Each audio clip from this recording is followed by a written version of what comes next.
Good evening, ladies and gentlemen, and welcome to Sidney Memorial Stadium and 30-0 Field. My name is Greg Snyder. I'm one of the assistant principals at Sidney High School, along with my color commentator, Mike Ward, who's a dean of students, all official and everything, over at Sidney Middle School, and then my dad, Ed Snyder, who'll be on stats for us tonight.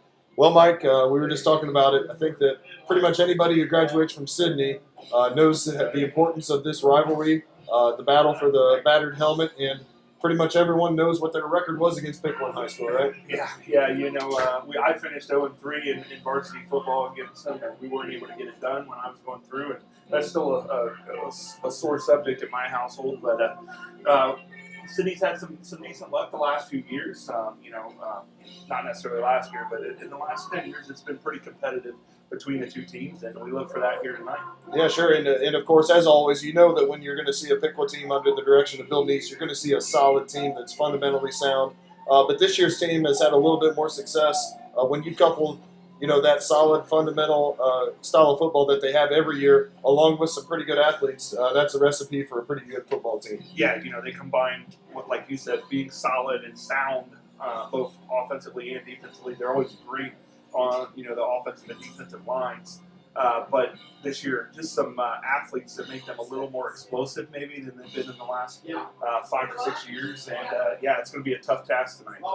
Sure, and you talk about that task, and we were talking about how just sound Piqua is. You have to be sound as well, and you got to make a couple of special plays, which the Jackets have some athletes that can do that. But you look at the Jackets' 3 victories versus their 2 losses. The turnovers, the penalties, that's got to be a given tonight that the Jackets are going to have a chance to give Piqua their first loss. Yeah, some people probably feel like that's all we talk about is turnovers and penalties. But in the high school game, I mean, in any level, it is hugely important. But at the high school level, I mean, most games can boil down to those 2 simple things because they just change momentum. They're so big, and as we saw in the New Richmond game here for Sidney, one play can be a 14-point swing. Absolutely, and let's look at the Indians, who come in at 5-0. Obviously, a little bit of a different season, and we'll get kind of into that in the playoffs. But the first point of that being a different season is that Piqua traditionally closes with one of their rivals, Troy. But this year they opened up against Troy, and they won 26-10 to really set their season off the right way. Then they traveled to Butler and took it to the Aviators, 43-18. Blank Greenville, much like Sidney did, 49-0. Then beat Stebbins, 27-0. Stebbins, who is a potential second-round matchup for the Yellow Jackets in the playoffs, if the Yellow Jackets can get by West Carrollton in the first round. And then last week, Piqua traveled to Tippecanoe and beat them 28-3. Just looking at a couple of recaps type things from that game, since it was the most recent. Piqua outgained Tippecanoe 291 to 200 yards. And something we're going to see, Coach Ward, a little bit more balanced than what we're used to from Piqua. Usually a run-heavy school, but definitely with their passing attack this year, it's a little more balanced. And of course, that makes it even tougher to prepare for when you have a team that can do both, as the Jackets can as well. Yeah, I know their quarterback, and I hope I'm pronouncing his name right. I think it's Uhl. I think, okay. yeah. Yep. He's done a very nice job. I know he's completing a high percentage, and looks like he's just even more than just managing the game. He's just making the right decisions and really making that offense multifaceted. Very similar to what we see from Seth Johnson from the Yellow Jacket perspective. Yeah, absolutely. Seth's done a great job. Early on we talked about would he be able to just manage games, and he's done much more than that. He's found the open guy, just ran the offense, made great reads in the running game, and he's been a threat in different areas of the offense. And 2 offenses that traditionally really like to run the ball and do so successfully, and not that both offenses can't do that this year. But coming into the ballgame, we're going to see the 2 leading passers in the MVL, Cedric Johnson, number 1 in the MVL, and Brady Uhl, number 2 in the MVL. Of course, that's a little bit skewed because a couple teams haven't played a full schedule up till now. But nonetheless, you're going to see a couple of really nice passing attacks that complement some running attacks as well. In that game against Tippecanoe, Uhl did pass 13 for 21 for 111 yards. No touchdowns, but also no interceptions. Their main running threat in the last game was Coleman. He had 14 carries for 112 yards and 3 touchdowns. Piqua, of course, always has good running backs, right? It seems like it's something in the water down there. They just keep pumping them out. And as I mentioned earlier, I think it does tend, give a huge testament to their offensive line play. They've got coaches there that just really know what they're doing in terms of scheme and technique, and they do a great job. So Brady Hool is he's the quarterback. He's a sophomore. His older brother Blaine Hool had 4 receptions for 26 yards. He's going to be their main target, but they have a bunch of them that they throw it to. They had 4 receivers that had at least 2 catches. And as we go through some season stats, as we get closer to the game, you're going to see, much like the Yellow Jackets, they can spread it out to anybody. And, of course, the Yellow Jackets have used that to their advantage this year, and certainly in the last game with a lot of guys getting involved. Yeah, I think the Yellow Jackets have 4 receivers with over 200 yards receiving this year, which is a testament to how they like to spread the ball around. They've got playmakers out there. They do a nice job of using the screen game in the passing game almost as an extension of the running game, and just do a nice job of distributing it and getting lots of guys involved. So the Yellow Jackets, if we flip over to them, started off their season at Greenville and won the Little Brown Jug back 56-0 in convincing fashion. Then traveled to Stebbins and lost 22-20 in a close game. Lost to New Richmond as well, 21-7 at home. The Yellow Jackets come in off of 2 really nice wins, beating Xenia 2 weeks ago, 28-21, and then a nice win against West Carrollton, 32-20. We were talking long third quarter, but kind of a crazy game, especially there in the second half. But the Yellow Jackets were able to get the lead early and then stay on that lead and eventually put the Pirates away last week. Yeah, and it's still overcoming some adversity again with still some injuries on the offensive line, and I think that's been a key the last couple of weeks for the Jackets as they've been able to absorb some losses and overcome them and just keep plugging through. And the name of the game was turnovers and penalties in the last game. West Carrollton came away with 5 or 6 turnovers to the Yellow Jackets 3. Because if you look at the stats, the Pirates actually outgained Sidney 368-337. But because of special teams, because of penalties, because of turnovers, Yellow Jackets had some pretty good field position. And once again, another huge key in high school football. If you can get good field position, your chances of winning go up immensely. Yeah, the Jackets have done, outside of the Stebbins team, the Jackets have done a pretty nice job in field position battle all year. And, obviously it cost them in that game. But in the games that they've been successful in, it's been, a big part of that has been their special teams, whether it's great kickoffs from Mr. Taylor or, good punts by Wes Davidson, and then the coverage as well. It's just been a huge part of their success this year. You'll hear from the coaches here in just a few minutes, but just going through the stats and some keys to the game against West Carrollton. Ced Johnson, very, very efficient. 7 for 10. Did have 1 interception, but threw for 163 yards and a touchdown. E.J. Davis really busted out of the shell. Not that he hasn't been effective, but obviously teams are keen on him. But last game, 16 carries, 139 yards, and a touchdown. Those are more the stats that we're accustomed to E.J., but obviously he's had a great year. But it was nice to see him, get some yards last game that maybe he hadn't in the previous games. And what I really liked from EJ last game was early on in that game, it was tough sledding, 2-3 yards at a time. They were bringing guys a lot of pressure, trying to fill those gaps and disrupt things early. And West Carrollton had a lot of success with that. But EJ just kept pounding it in there and then eventually was able to get, bust a couple off, especially one to the outside there, which he loves to get that edge and go. And had a lot of success late in that game, getting big chunks of yardage. And his backfield mate, at least last game, which we haven't seen too much of them in the same backfield, but last game we saw it quite a bit. Devin Taborn, 12 carries for 39 yards, so not crazy numbers, but 2 touchdowns. And he just adds a little bit of a different dimension, especially in short yardage situations or down on the goal line. And those two really seem to work really well together in the backfield. Yeah, it's a nice combination. I think Darren would be I think Woody Hayes wouldn't mind having Darren on his team running the ball. Devin, sorry. Devin on his team. Darren, too, probably. Yeah, either one of them.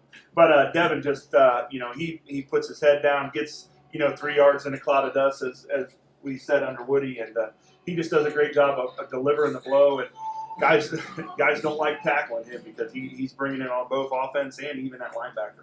And receiving for the Jackets, as Mr. Ward alluded to, very, very balanced, both on the year and last game. The Yellow Jackets had 4 different receivers catch balls. Everybody got over 25 yards. The key ones were Jacob Wheeler, 2 receptions for 62 yards and a touchdown. and a big play early on by Isaiah Clark to go up and steal one from a West Carrollton defender to get the Jackets the early lead. That was a really big play. Yeah, up to that point, the Jackets, I don't know if we had a first down before that play, and big play by Isaiah to just make an athletic play over top of the guy and just really helped spark that Sidney offense. And kind of Mr. Do-It-All, as we talked about. Devin Taborn had 2 touchdowns on offense and 9 tackles to lead the defense. Bo Davis had 7 tackles. Jaden Swiger added 5. Curtis Spangler had 6. Miles Vordermark and Brennan Barnes added 5.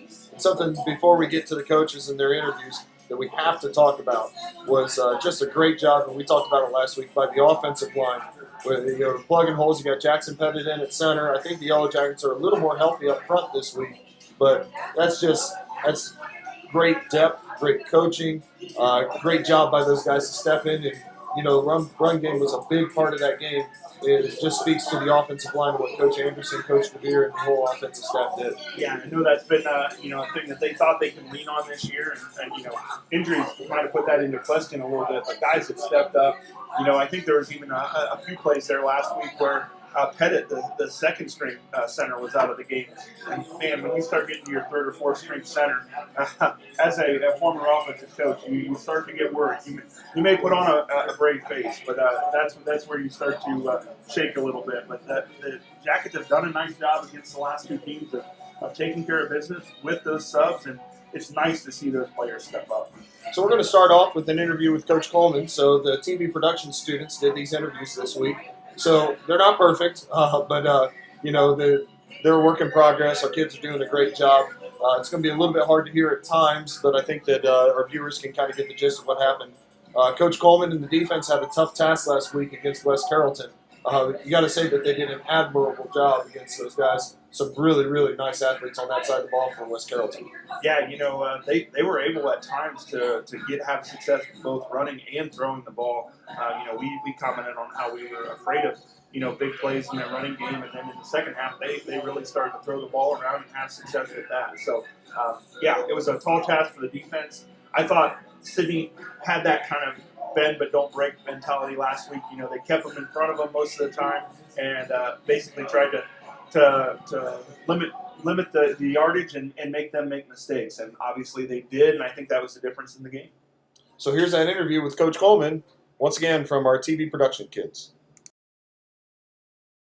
Coach, you talked about last week and how West Carrollton had some athletes that were pretty special in the backfield. How do you think your defense did containing them? I thought we did a pretty good job overall. If you go back and look at the film, there was 2 big plays that for them accounted for, probably about 110, 120 yards total, and both of them ended up being long scores. So we feel like if we could have, done what we wanted to do going into the game of stopping the big play and taking those 2 plays off the board, that we did a pretty nice job overall. That's kind of the game of football. You're going to have to make some plays when it comes down to it. And there's 2 plays that we didn't make and a lot of plays that we did make. So we were fortunate enough to come out with the win, and even didn't play our best maybe at times, we played well enough to win. Turnovers played a huge role in the game. How does your team work towards creating and securing those turnovers during practice? Turnovers are always a big focus. We do at least 2 days of drill work with working turnovers every single week, and that's something that we start in the summer, and we harp on affecting the ball. It's a little bit of luck too. I mean, you got to be playing the football gods a little bit. This year we're doing a good job about securing those turnovers, and years past we've had the ball on the ground and maybe the ball just doesn't bounce your way sometimes. It's just one of those things with turnovers, but we're getting fortunate. We're fortunate this year to secure some of those, and definitely got us out of a couple binds last week. I kept telling our guys on the sideline that we were living kind of dangerously, giving up a lot of yards. But we stepped up and made some big plays when we really needed them, and that was the difference in the ball game a lot of times. When you face an athletic quarterback like West Carrollton High, how do you approach them from a school perspective, particularly on the breakout? With a guy like that, I mean, we preached to our guys all week about a controlled rush. We felt like if we attacked him, that he's going to make you miss. It's kind of like what teams faced when we had Andre a couple years back. The more you attack a guy like that, the more he's able to kind of get in space, and it makes it a lot more challenging on your defense as a whole. So if you go back and you watch the film, I mean, you'll see our guys that they're trying to close the distance, they're trying to close the space, but they're also trying to make sure that they're not too aggressive because a guy like that can make you miss. It's almost a mindset of making him make the first decision and then you reacting off of it. So it's always been a focus of ours, and I thought we did a pretty good job overall. We had a couple situations where he got loose, but luckily enough, he wasn't able to get loose and make the big play with his legs, which is a testament to what our guys did during the course of the game. Bo Davis has a great punt block on a crazy play and has been really solid for you all year. Can you speak on his development as a player over the past few years? Yeah, Bo's, I mean, even as a freshman, I mean, he's made a lot of progress. A lot of these guys have. I mean, they start off and they're just really, really hard workers. So there's been a lot of progression through the course of their career. Bo, we really were looking forward to him last year. Started off the season, was having a nice season, and then second week, he just didn't look right in the game. We went back and watched the film, and he just didn't look like he was himself. Come to find out, he probably played that game with mono, and then mono took its toll on him, and really wasn't able to come back for us until week 7, week 8, and then it took him a couple weeks to get back into football shape. So that was a real unfortunate thing for his progression last year, but he worked hard this offseason, worked hard throughout the summer. He's a guy that's developed a lot more speed than he has had in the past, and he's always been a hard worker. He's done a good job of just keep plugging away at it, and he really doesn't come off the field too much for us on the defensive side and plays a whole heck of a lot of special teams. So, real nice player for us. A newcomer that's really put in a lot of snaps on the defensive side of the ball is Chris Huggins. What led to the increased playing time for Chris over the past week, and how has he developed in the offseason and put him in this position? The safety spot has been a position that even going back to the beginning of summer when we looked at the guys that we had at that spot, we knew that we were pretty deep. I mean, we probably have, even a couple more guys that could potentially play on a Friday night for us. I mean, we've moved guys from that position because they were just kind of in a logjam, but they're good football players, but they're just in a logjam at that safety spot because there's a lot of talent at the safety spot. The progression that we've seen, I mean, Jacob Wheeler and Cam Gordermark were really good players for us the first 2 weeks. Did a real nice job. But Jacob's role on offense has kind of increased a little bit, and he's very vital to their side of the ball. So that's opened up opportunities for the other guys to get on the field alongside Cam. So Miles Bordermark is another guy that gets in there a lot. And then Chris has done a nice job of just plugging away, a guy that played a lot of JV last year. And we saw his potential on the JV side of things and helped us out on some special teams on the varsity side. And just through hard work and his dedication, I mean, he's kind of seen his way through and playing a lot more snaps and playing pretty good football for us right now. And it's definitely helping us out with our overall depth. What do you expect from Piqua offensively, and what key personnel do you have this year? Piqua's traditional Piqua team, very physical, very well coached. They don't make a lot of mistakes. They play very, very clean football. They stay on track, so they don't get themselves in a lot of third and longs, second longs. They stay on track where they're third and manageable situations where they can get off the field or stay on the field and maintain drives. So in that regard, they're very traditional, but they're a little bit different than the typical Piqua team because they have a very good quarterback that they like. So they're throwing the ball around a little bit more, but they also still have the physical run game. So it kind of makes our job a lot more difficult because we got to defend both of those, run and pass, this year a little bit more than usual.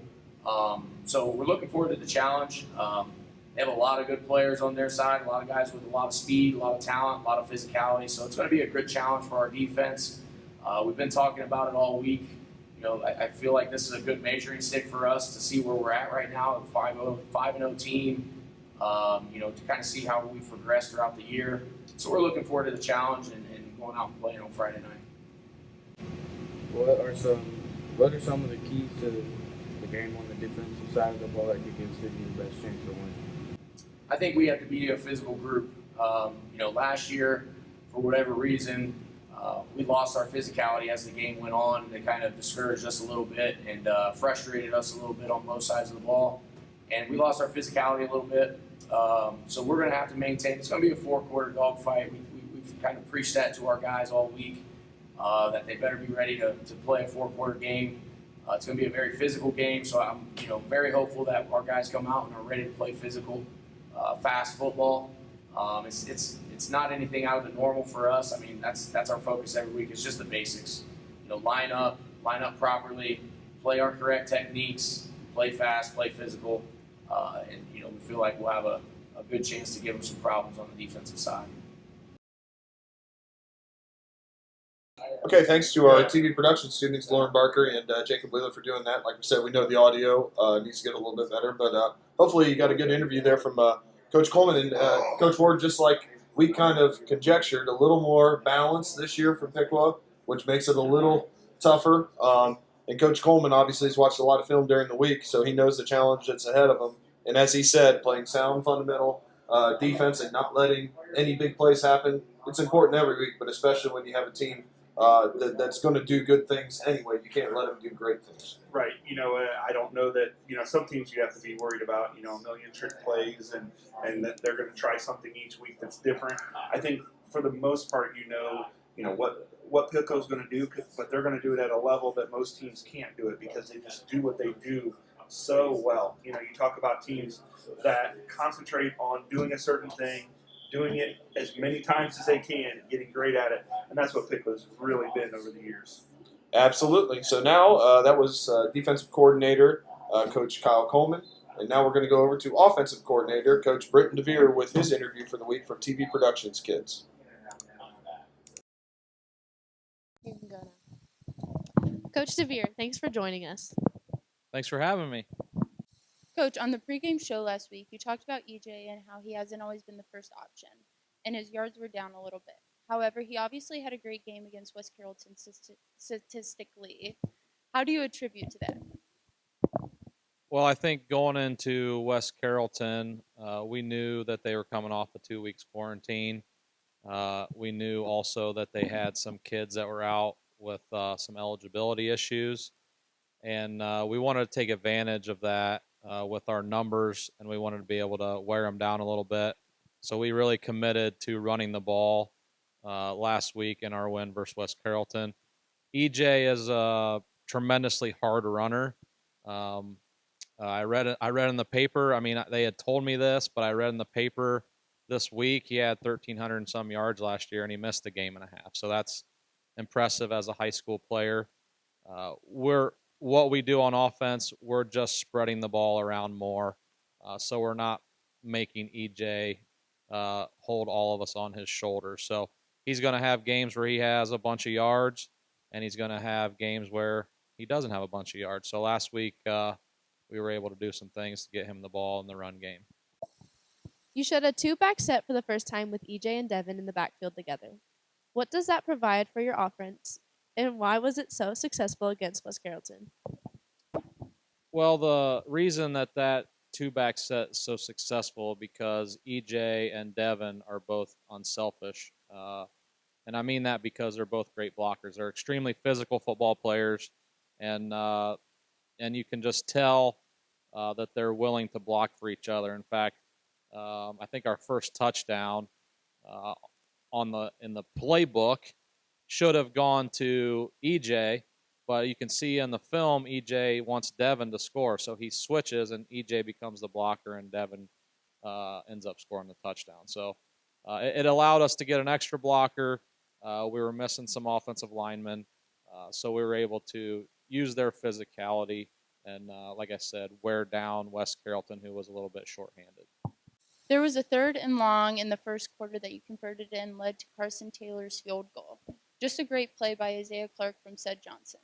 Can you take us through the play and the kind of risk reward that you were looking for in that situation? All right, so it's a play that we run probably 3 or 4 times a game, and if you're a real football junkie, you'll hear people say, like, that's taking a shot. So a shot meaning we're throwing the ball downfield intentionally to try to beat the defense deep. It helps keep them honest so they can't continue to creep up on what you're doing. Basically, it's what you would call 4 verticals, so all 4 of our receivers run a vertical route. We typically do it out of a trips formation. and the inside receiver sort of runs a crossing route. And the risk reward, sometimes you're throwing the ball, I don't want to say up for grabs, but what we say in coaching is a 50-50 ball, meaning we may come down with it or they may come down with it. And we were sort of in that field position where if we throw an interception, it's what we would say is it's as good as a punt, okay? So we throw the ball deep in that field position, and if they intercept it, it's as good as a punt. If we catch it, which we did, helps set up opportunities for scoring. There were 2 plays in the first half where receivers got wide open. One was Jacob Wheeler on the touchdown, and another was a screen to Sam Reynolds that he got inside the 5-yard line on. What did you see on those plays, and what led to those guys being so wide open? Okay, so they're sort of the same play. One is the counter to the other. So the screen play to Sam is an extension of our run game in the spread offense. So we're throwing the ball out wide, and we're getting linemen out in front to block. So we actually throw the ball behind the line of scrimmage so the line can get out in front and block. That was how we got the ball to Sam. The exact same look, meaning the receivers do the same thing. We sort of fake that play to Sam, and then Jake goes and does what he's going to always do, but now instead of just blocking, he basically bluffs the guy, and then he goes deep. So it's sort of like a double move. So the first to Sam was a screen. The other to Jake was basically the screen and go, if you want to think of it that way. So the screen to Sam, we caught him in a blitz, so they didn't have enough guys out there. And then, like I said, the counter to that is the screen and go, which is we actually had Jake open earlier and said didn't quite hit him, so we came back to it. The screen play is a devastating play, so defenses try to stop that, and they get a little over aggressive, and then you can throw it over the top. So It was a game that early on you seemed to try and establish the run but couldn't get anything consistently going at first. After sticking with it, you saw much more success later in the game.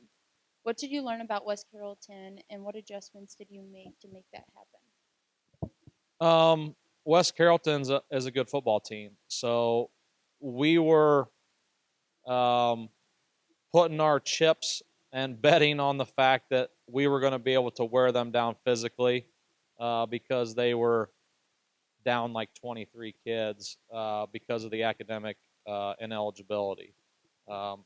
So I think what happened was they were quarantined. They had to do online work.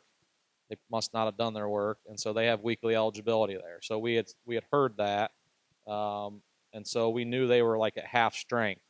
So we just decided we're just going to keep trying to punch them in the mouth, and eventually that will take its toll. So if you ever like watch the Rocky movies, and Mick says, "The body, Rock, the body, hit him in the body." Okay, so that's what we're trying to do, just to try to continue to grind away on them.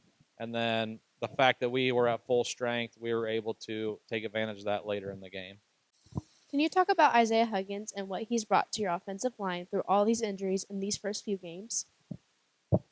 So Huggy at times is the only starter that's left on the offensive line because of injury, or sometimes something happens where somebody's got to come out. We're playing several kids both ways. And Huggy is Mr. Consistent. He's improved over the last few weeks. If you sat in film session early in the year, he was getting chewed on pretty good by the coaches. But he has really latched on to holding himself and his teammates accountable, and just being that senior leader for us on the offensive line.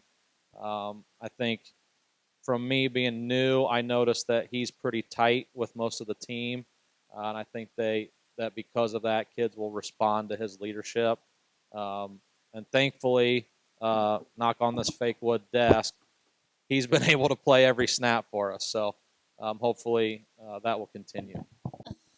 I know you hope to get some of your starters back, including center Brian Jones, but can you talk about the concerns of having your backup center in the ballgame when you're a predominantly shotgun spread team, and how that's played out over the last few games and a half? So when you run the offense that we do, which is shotgun every time. It's very quarterback dominant. You have to plan for a couple things. One, what if your center goes down? And two, what is your emergency for your quarterback? So since I got here in the summer, we have contingency planned for those things. So we try to make sure we get our backup quarterback and center reps throughout practice, throughout the week, and all summer long. Jackson Pettit came in midway through the game 2 weeks ago and finished out the game for us. He started every snap, played every snap last week, and that's a credit to him to be able to come in and execute.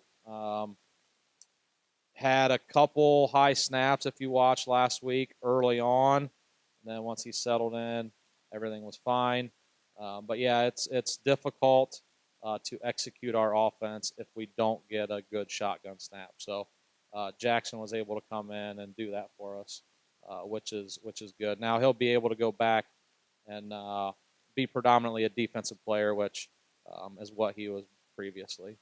Looking forward to Piqua, obviously a great team and traditionally a solid defense. What are you expecting from the Piqua defense this Friday? Well, they are a very sound team. They have some talented players, but I think the way I describe them is just a sound team, meaning they don't make mistakes that are going to beat them. So one thing I always tell our team is you first have to eliminate losing before you can win. I know maybe that seems like a silly saying, but if you're going to get penalties, if you're not going to execute, if you're going to turn the ball over, those things, execute, no silly penalties before you can ever have a chance to win. And Piqua does all those things. They don't lose. They don't beat themselves, I guess. So we've got to do a good job of making sure that we eliminate the things that make you lose. So we've turned the ball over too much this year on offense. Our defense has done a phenomenal job. I think we've got something like, 15 turnovers caused by our defense, which is a boatload. But we've turned it over like 10 or 11 times on offense, which isn't good. So that's the biggest thing. And I don't think that we're going to be able to get guys wide open like you've been seeing, just because Piqua is going to be very well coached and very disciplined. What are the keys on your side of the ball to give the Jackets the best chance to win? Well, we have to limit our mistakes. We have to take care of the football. We have to execute. And hopefully we're back at full strength on the offensive line, which will be a big thing for us. But just every single play has to be full speed, snap to whistle, for us to have the best chance to win. I'm new here, but I know that this game's been played for, over 100 years. So it's a very, very old football game, a rivalry game. Been a couple years since we beat them. So I'm hopeful that our kids will rise up to that big rivalry week.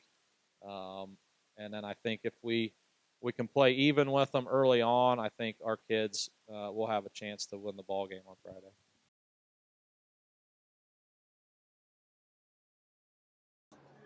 Okay, thanks to Coach DeVere for that interview.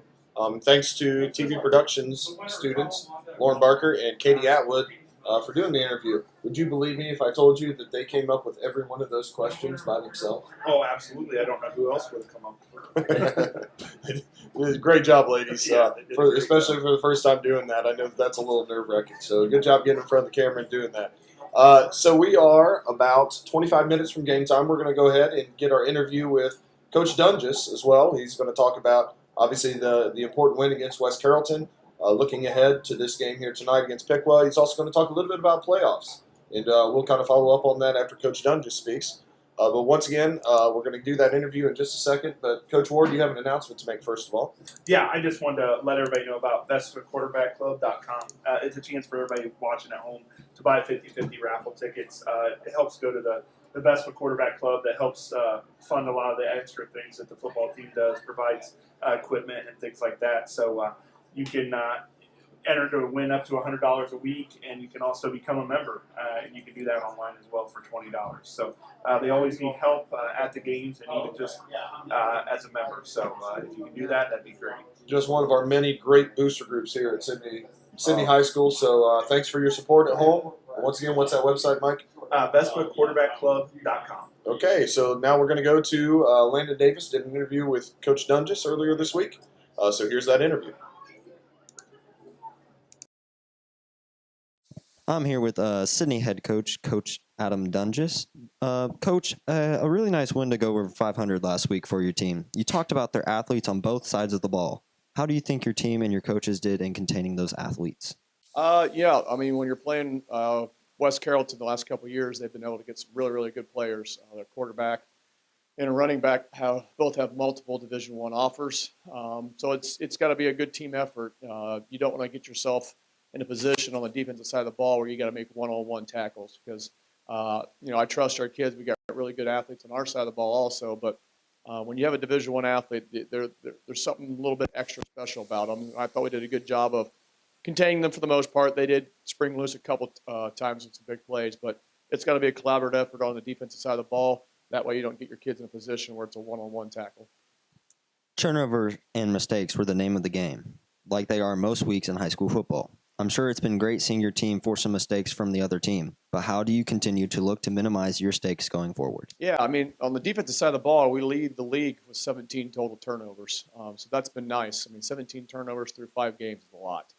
So we're creating some mistakes on the other side of the ball, whether it's forcing some fumbles or picking the ball off. But we've also turned the ball over offensively 10, 11 times through interceptions and fumbles. So we have to start eliminating those mistakes.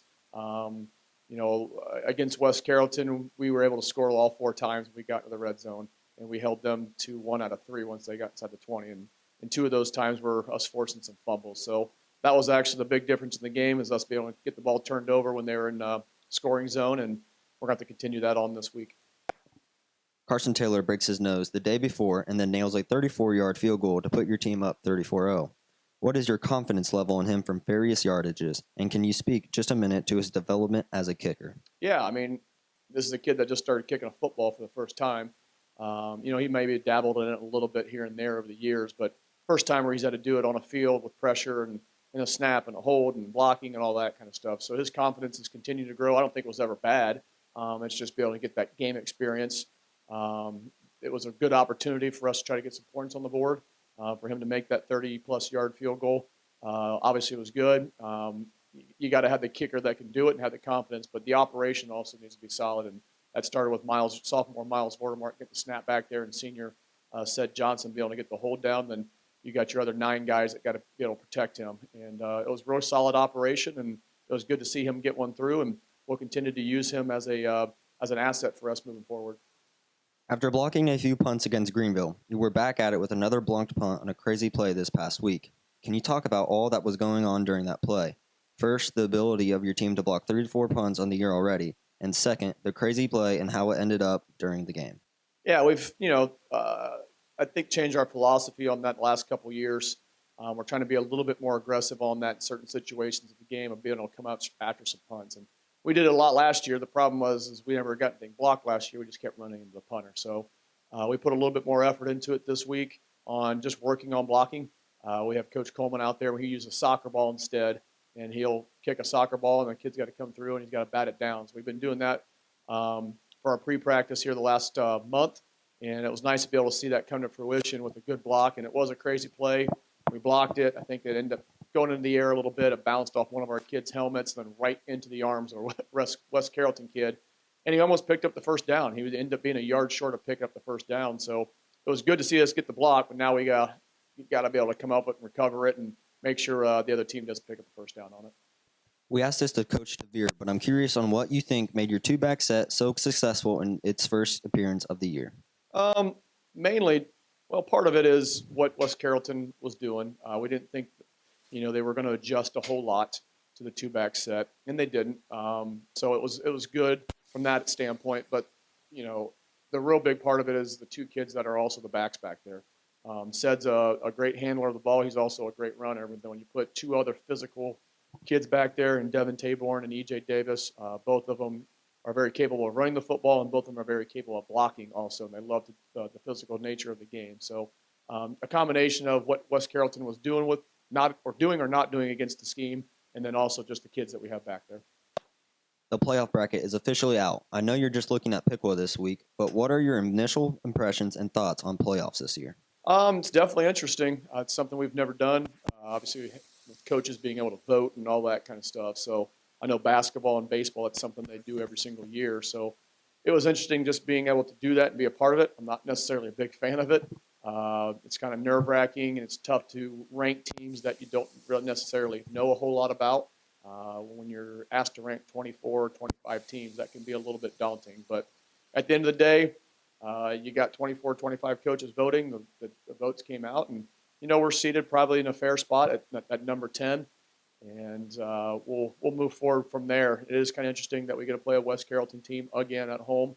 Then the winner of that game will go on the road at Stebbins, which for both of us is a game that we've already played. So it is kind of interesting how it fell into place. It would be kind of fun to play someone different, but it is what it is, and we'll worry about that when we get done with our game tonight. What does the battered helmet mean to you and your players? Just like anything, we wanted to get the little brown jug back in our possession from Greenville, and so we checked that one off. That's a goal that's been accomplished, and now we got to get the battered helmet back. We haven't had it for a couple of years. It's nice to be able to have those trophies. I think we do a nice job in our league with with our trophies between Greenville and Piqua, where people bring it to the basketball games in the off season, the baseball games, and that kind of stuff. So it does mean a lot. It's a gratifying win, but it's also something that it's in your trophy case for the rest of the year, and it's kind of nice to be able to walk by and know that you have that. You've coached against Bill Nees for several years now. What is it about Bill in your mind that has made him so successful at Piqua? They just do little things correctly. They don't shoot themselves in the foot. They don't make mistakes. They might not have the best athletes or that kind of stuff out there, but they're always going to be physical. And then when they're able to get some big, solid kids and then mix in some athletes, they're a pretty dangerous team because at the end of the day, they're not going to hurt themselves. They're going to minimize their mistakes on offense. They're going to create mistakes on defense, and they're going to be really, really solid on the special teams. With this year's team from Piqua, what jumps out to you about them personnel-wise or ability-wise? Just the amount of guys that are back from previous years. They bring quite a few starters, 7 to 10 on each side of the ball, back from last year. They were relatively young like we were last year. And those guys have, like a lot of our kids, have made a step in the right direction on being good football players, maturity, and all that kind of stuff. So just the overall experience that they bring back. And when you have that experience, on their side, they've been able to limit the amount of mistakes for the first 5 games as opposed to the rest of the league. In your mind, what are the keys to the game to give Sidney a chance to move to 4-2 on the year? Big plays and turnovers. We need to limit the big plays, and we need to create some big plays, and then the turnover margin. They're number 1 in the league in creating turnovers versus how many they've turned it over themselves, and we're second in the league. But there are quite a few ahead of us. So that's going to be a big thing tonight is can we hold on to the ball, can we take care of it, and can we create our own mistakes. Thank you, Coach, and good luck tonight. Thank you. Okay, thanks to Coach Dunges for that interview and Landon Davis for doing that interview. Coach Dunges talked about kind of the buzz during the middle of the week, obviously talking about this big rivalry game with Piqua, but the playoff brackets came out, I think, Thursday morning or Thursday afternoon, and really kind of interesting to see how that all played out. The Yellow Jackets, potentially, if they can win their first-round matchup against West Carrollton, would have a revenge game in the second round against Stebbins. So you got all these 25 teams from around all of Southwest Ohio, and you end up playing 2 of the teams you played over the last 4 weeks. So kind of an interesting draw for the Jackets. Yeah, as Coach Dunges mentioned, he'd love to, maybe go somewhere else or play somebody different, just to get some different experiences for the players. But it's also really nice to get a second crack at a team that got you earlier in the season. So I think they look forward to the chance to maybe do that. But they got to take care of business with West Carrollton next week. And obviously tonight we're playing for a whole nother, battered helmet that is very, very important to both Piqua and Sidney. Yep, so let's look forward to that battle of the battered helmet. Let's look at some stats. So some stuff. statistical leaders coming into the ball game. We've got, let's start passing-wise, Cedric Johnson and the quarterback number 7, Brady Uhl for Piqua. So Cedric Johnson, number 1 in the MVL right now with 880 yards, and number 2 is, yes, Brady Uhl with 701 yards. So Cedric Johnson's stats on the year, 54 for 96, that's 56% completion rate for 880 yards, 7 touchdowns and 4 interceptions. He's been a threat both running the ball and throwing the ball, which has really added something to the Jacket offense. Yeah, with this type of offense, you want to attack them in multiple ways, and having the quarterback be able to run and throw the ball really adds to that, an extra dimension to an offense like what Coach DeVere's been running this year. Brady Uhl for Piqua, his stats, a little higher completion percentage at 68.4% for 701 yards, 6 touchdowns, only 1 interception, and he's a 5'11", 161-pound sophomore. So several good years coming up for the Piqua quarterback. I'm sure they're looking forward to that. Rushing the ball, kind of a three-headed monster for the Yellow Jackets. Number 4, E.J. Davis is the leading rusher and 4th in the MVL for the Yellow Jackets. 401 yards on 66 attempts and 7 touchdowns. He's the 5'10", 185-pound junior. Cedric Johnson, the second leading rusher for the Yellow Jackets, the quarterback, has 215 yards and 3 touchdowns. And Devin Taborn really asserted himself last game with 2 touchdowns, has 55 yards on the year and 2 touchdowns. You can see several carriers of the football for Piqua as well. Very balanced attack. They have 4 players that have been over 100 yards for the season. Their main back is number 25, Coleman. He has 41 attempts on the year for 338 yards and 6 touchdowns. Also, number 3, Josiah Medley is going to carry it several times. He has 33 carries for 330 yards and 6 touchdowns on the year. And number 1, Tanner Kemp, 31 attempts for 145 yards and 3 touchdowns. Receiving the ball, very balanced attacks on both sides of the ball. As Coach Ward said earlier tonight, Yellow Jackets have 4 receivers over 200 yards on the year, which is pretty impressive at this point in the year. Avante Martin is the leader. He has 15 receptions on the year for 244 yards and 3 touchdowns. Sophomore Sam Reynolds, 14 receptions for 206 yards and a touchdown. Jacob Wheeler, 14 receptions for 224 yards and 2 touchdowns. At number 5, Isaiah Clark, 202 yards and a touchdown. Piqua, very similar, very balanced when it comes to receiving the football. Number 4, Blaine Uhl, the older brother of the quarterback, Brady Uhl, has 17 receptions for 202 yards and a touchdown. He is 6'4", 198 pounds, and a senior. With 8 receptions for 42 yards and a touchdown is a sophomore, number 2, Drayshawn Roberts. Also, number 8, Jarrell Lewis, 6 receptions for 133 yards and 2 touchdowns on the year. And Garrett Shrub, there's a last name we recognize, 5 receptions for 114 yards and 2 touchdowns. So very balanced attacks from both teams. It should be a fun game to watch, Coach Ward.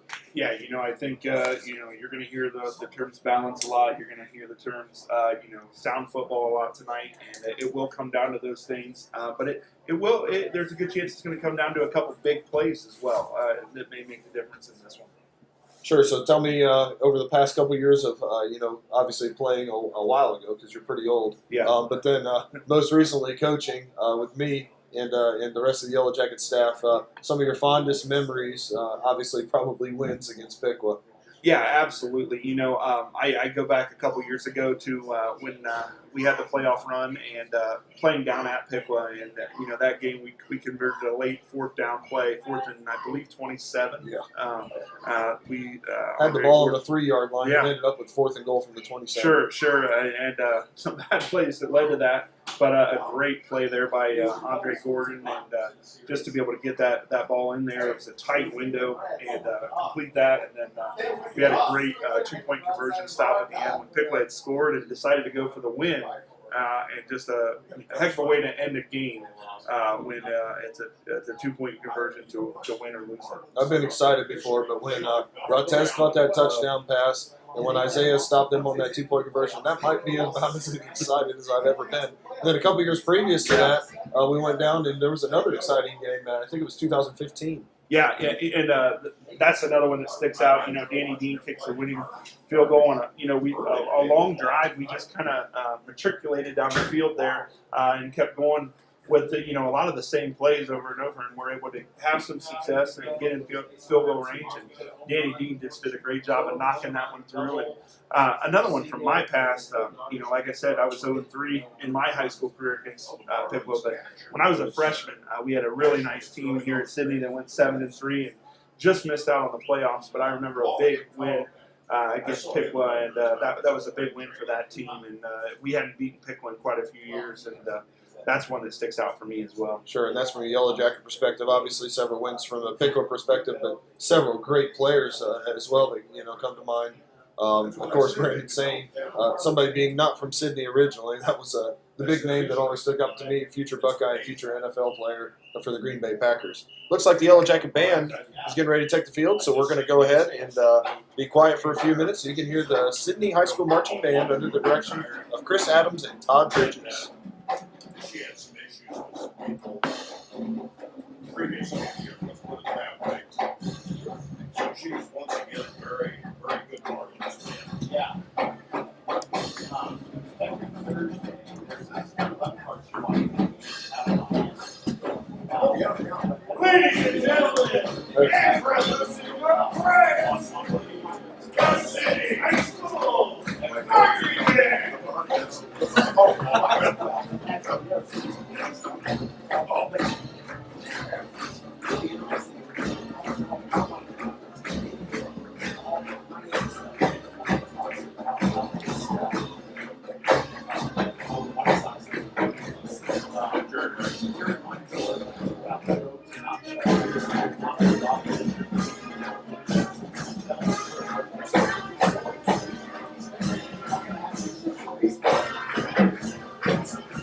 Oh, yeah.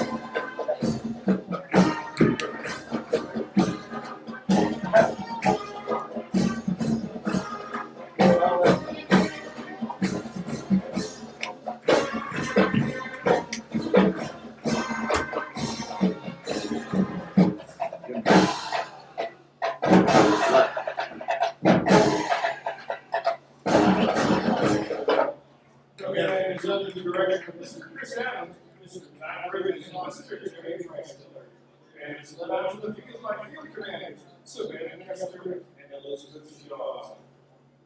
The private city would like to give a special thanks to Wilson Health for the donation of $50 to the raise for breast cancer awareness.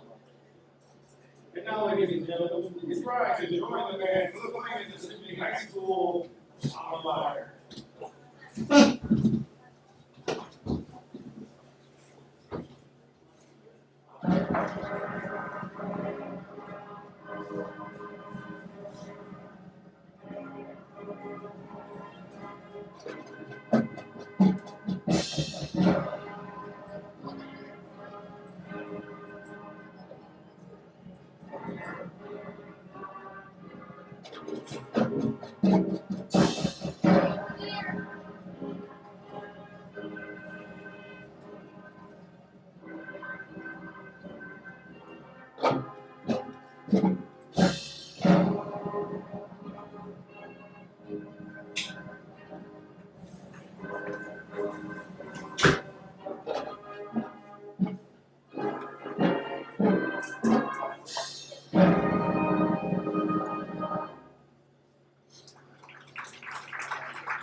ladies and gentlemen, we live in a country with freedom like no other. To one of those who have fought, and for those who continue to fight to preserve our way of life. Please remain standing and join the band for the flag of our national anthem, the Star Spangled Banner.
On Tuesday, November 3rd, Sidney City Schools will be asking voters to pass, for 10 years, a $7.3 million emergency property tax levy to generate $3.5 million necessary to support school operations. This levy will continue to support the day-to-day operations of our schools, such as staffing, utilities, and supplies, and help offset the projected deficit we show in our 5-year forecast. It will help us maintain the excellent programs we currently have and help us keep the focus on academic growth moving forward. It is well known that strong schools are vital to a strong community and vice versa. Please help us make Sidney a stronger and more vibrant community by supporting our schools.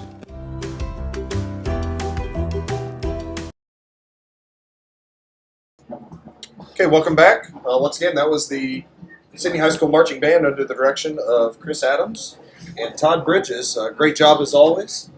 So one of my favorite things is sitting up here in the press box, and when they enter the field and they go under the bleachers and hear the drum line, that gets me a little bit pumped up for football. Yeah, it just makes it feel like it's Friday night and it's time to get a little action and get a little game time.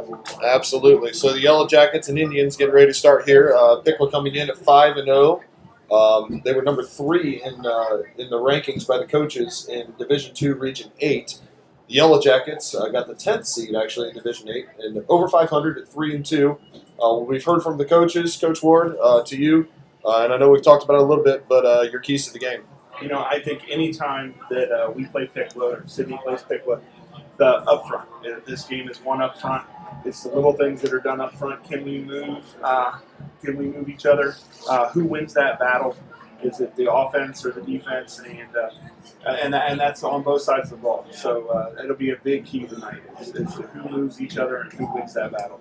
So we're getting ready for the opening kickoff. Piqua won the toss, and they elected to defer to the second half. So the Yellow Jackets are going to receive, and let's see if I get it right this week. They're going to receive from the north end going south. Is that right? Yes, Okay, very good. For those of you watching, that'll be from left to right. That's more important to you. Coach Ward, one more time, I want you to go ahead and make your Vespa 50-50 announcement. Yeah, VespaQuarterbackClub.com. It's where you can buy 50-50 raffle tickets online with a chance to win $100 a week. And you can also sign up to be a Vespa member and help out the football team. VespaQuarterbackClub.com. Alrighty, so the Yellow Jackets with their white pants and black tops with the yellow numbers. Good look, isn't it? Yeah, I like that. That's pretty sharp. I agree. Especially, we're at that time of the year when the lights are on at the beginning and it's starting to get a little bit nighttime. This is my favorite time of the year for football, especially when the weather's like this. We've been pretty fortunate with weather so far. Yes, we have. So kicking off for Piqua, I believe is going to be number 18, Jackson Trombley. He is a 5'10", 170-pound sophomore. As he tees it up on the right hash, approaches the ball, and we are under the way at 30-0 field in Sidney Memorial Stadium. High kick deep. It's going to be fielded on the 2-yard line by Isaiah Clark. Clark picking his way up the left side. He's going to get right about to the 20-yard line, where there's going to be kind of a scrum, and he's going to be taken down just across the 20-yard line at the 21-yard line, and that's where the Jackets will take over with the first possession of the ball game on the left hash, 21-yard line, 1st and 10. Jackets going to be led onto the field by senior quarterback Cedric Johnson. Johnson comes in with an MVL leading 880 yards on the season, 7 touchdowns and 4 interceptions. The 5'10", 150-pound senior. The Yellow Jackets going to start out with 4 wide receivers. They're going to have trips to the right. That's 3 receivers to the right. And Reynolds, the number 2 receiver, is going to be Isaiah Clark. And then in the slot will be Jacob Wheeler. Avante Martin will be solo to the left. E.J. Davis in the backfield with Cedric Johnson, who takes a snap, fakes it to E.J. Davis. He keeps it, and he's going to be taken down. That tackle on the play by number 33, Sam Schmeezing. We've had a couple of good Schmeezing linebackers from Piqua over the years. A really nice job there by Piqua. Loss of 2 on the play, 2nd and 12. Yeah, at first it looked like there might be something there, but they closed that up really quick when they decided to keep that one. Devin Stewart on the sideline signaling in the play for the Yellow Jackets. From Coach DeVere up here in the box. It's going to be 2 receivers to each side of Cedric Johnson. E.J. Davis will be to the right. Johnson takes a snap from Brian Jones, drops back to pass. He's going to swing it out to E.J. Davis. Davis catches at the 15, gets across the 25 up to the 28-yard line. Really nice short pass there for the Jackets. E.J. Davis makes a man miss and brings up 3rd and short. That was a good 2nd down and long play for the Jackets. Yeah, when you can get him out there in space and give him a chance to make guys miss or turn the corner, there's a lot of good things that can happen. So we'll call that 3rd and 3 from the 28-yard line. Yellow Jackets are going to stay with 1 back, and they're going to send 3 receivers to the left. That'll be Martin, Clark, and Wheeler to the left. Sam Reynolds will be solo to the right. There's going to be a stoppage on the field, perhaps an equipment timeout of some sort. It looks like the Yellow Jackets are trying to figure out what happened on the sideline. And now we're ready to play. Cedric Johnson has E.J. Davis to his right on 3rd and short. You've got both run and pass in the playbook. Piqua in a forefront, which is traditional for them. Handoff's going to go to E.J. Davis. He works his way up across 30, really close to a 1st down. It's going to be incredibly close. The officials are stopping the clock, and the top official is pointing forward, so that is going to be a Yellow Jacket 1st down, just enough.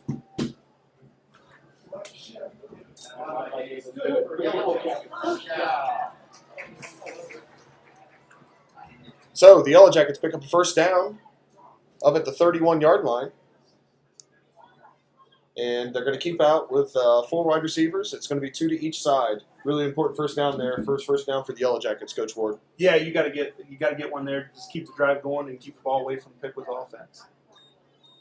Cedric Johnson runs option right, but he's going to keep it, put his head down, get maybe 2 or 3 yards before he's tackled by a host of Piqua Indians, including number 67, Caleb Lyons, the 6'4", 288-pound junior. Seems like Piqua always has those defensive linemen that are about that size, doesn't it? Yeah, defensive linemen that are that size and can really plug up the middle and make things difficult right there in the heart of the defense. So that is positive yards on 1st down for the Yellow Jackets, 3 yards. That'll make it 2nd and 7.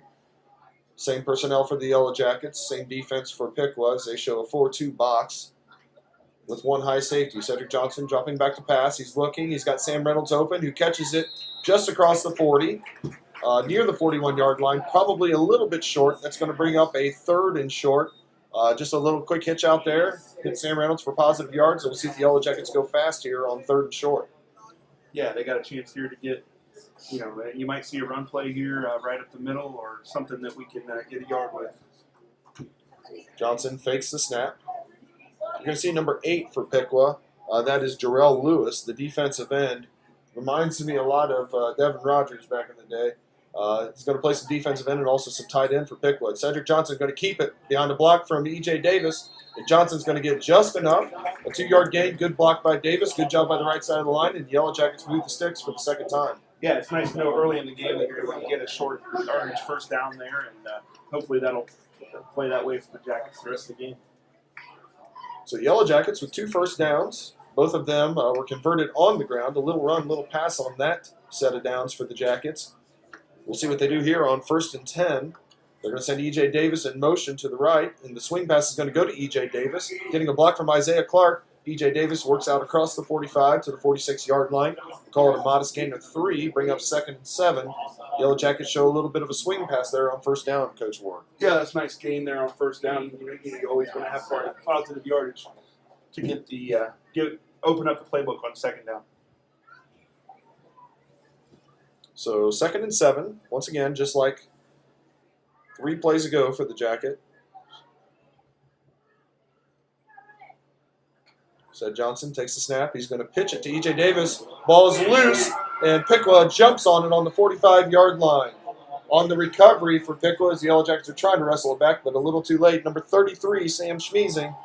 You couldn't tell what happened there in the backfield, but the Yellow Jackets put the ball on the ground, and Piqua takes advantage. Yeah, it looked like it just wasn't a clean catch there by E.J., and he tried to get it back before the defense got there, but wasn't able to do that, and tough break for the Yellow Jackets. So the first mistake of the ball game is by the Jackets. We'll see if the defense can respond. 7:54 to go in the first quarter.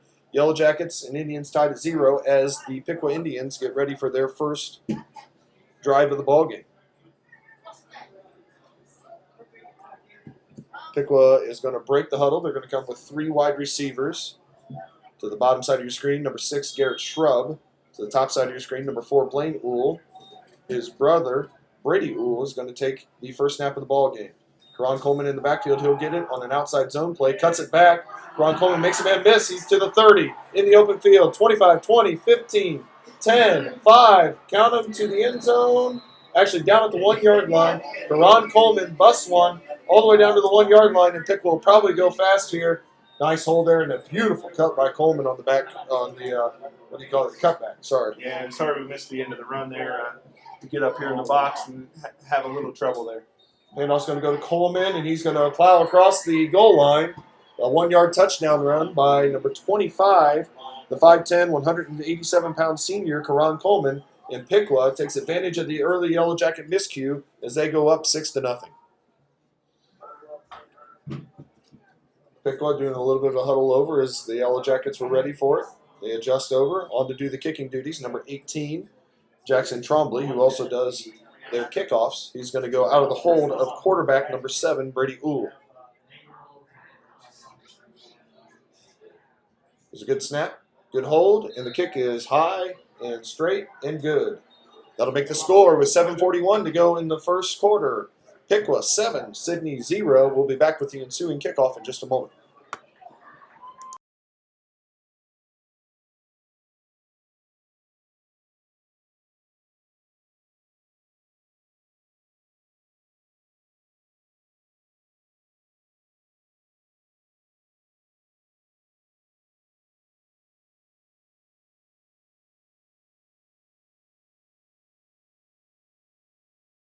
Well, Coach Ward, it's early, but 2 of the things we said, no big turnovers, no big mistakes, and then eliminate the big play. Both of them kind of bit the Jackets there on that exchange of first series. Yeah, you felt like the Jackets had something going there. They were moving the ball, a couple first downs, and then, a mistake like that can really cost you. We'll see if the Jackets can get something going on this second drive and maybe tie this thing up. So Jackson Trombley will tee it up. He had a really nice kick down to the 1-yard line. His first attempt. This one not quite as high, but it will go down to the 6-yard line, returned by Isaiah Clark. Clark gets the middle wedge. He's going to go across the 25. He slips through across the 30, still on his feet to the 35-yard line. Nice return there by Isaiah Clark. Good blocking by the Yellow Jackets. In about, 15, 16 more yards of field position for the Jackets this time, as they're going to start 1st and 10 on their own 35-yard line. Yeah, that kind of reminded me of a return Trotwood had on us a couple years ago, except where he forgot to hand it off to the guy in front of him so he could run for a touchdown. That's right. I do remember that. That's right.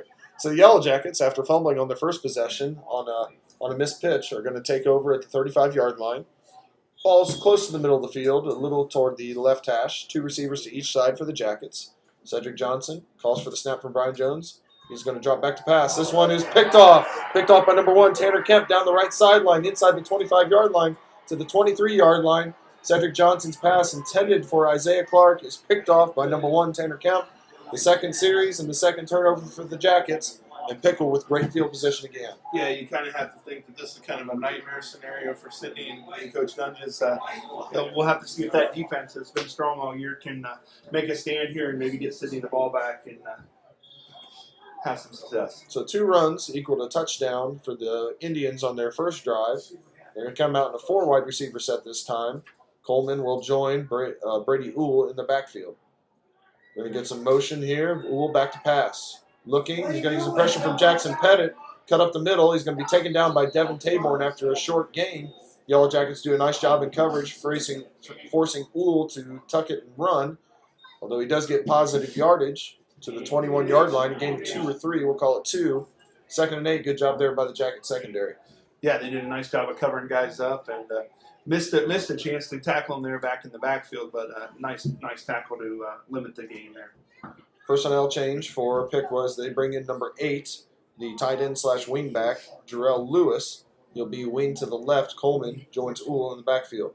Brady Uhl takes the snap. He's going to hand it to Coleman around the outside.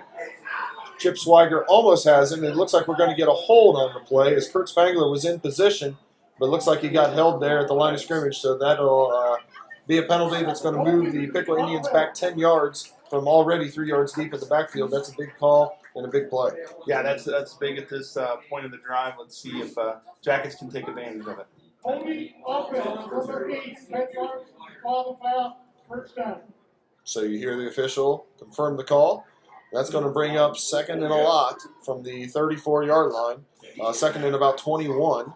6:41 to go in the first quarter.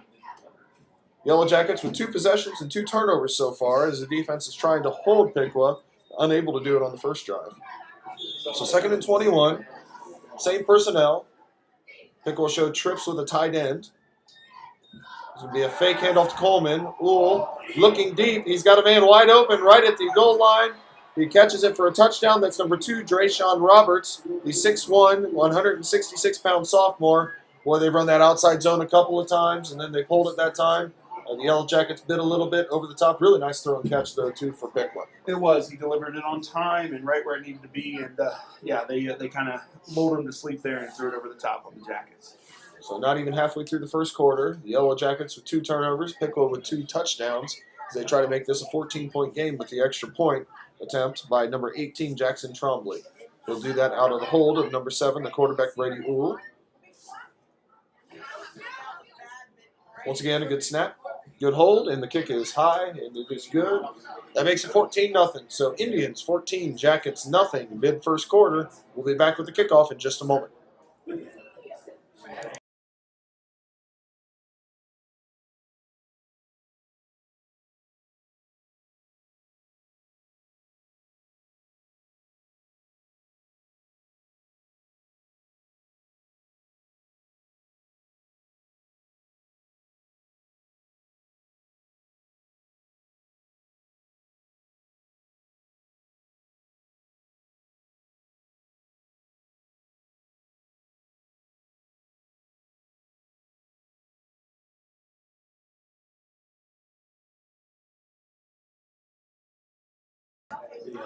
Okay, so back for the kickoff.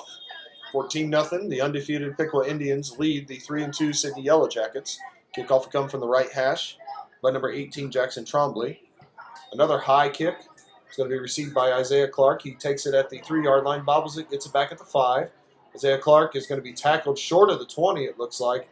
So he fights forward, gets to about the 15-yard line. Not great field position again for the Jackets as they start 1st and 10 from the 15.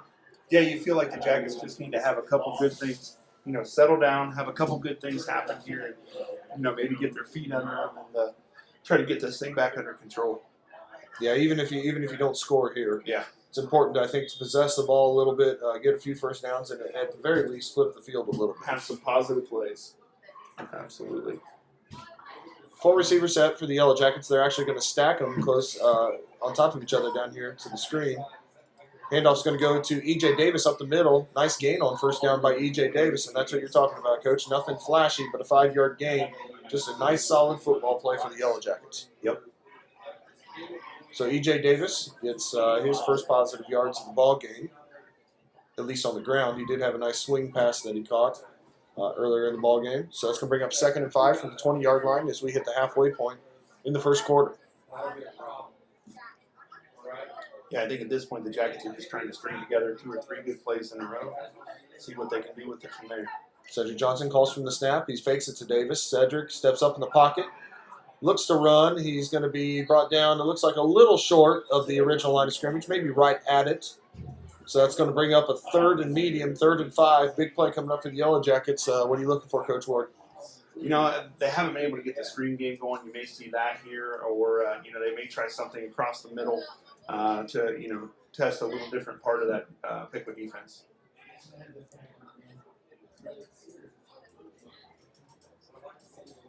So 5:15 and counting in the first quarter.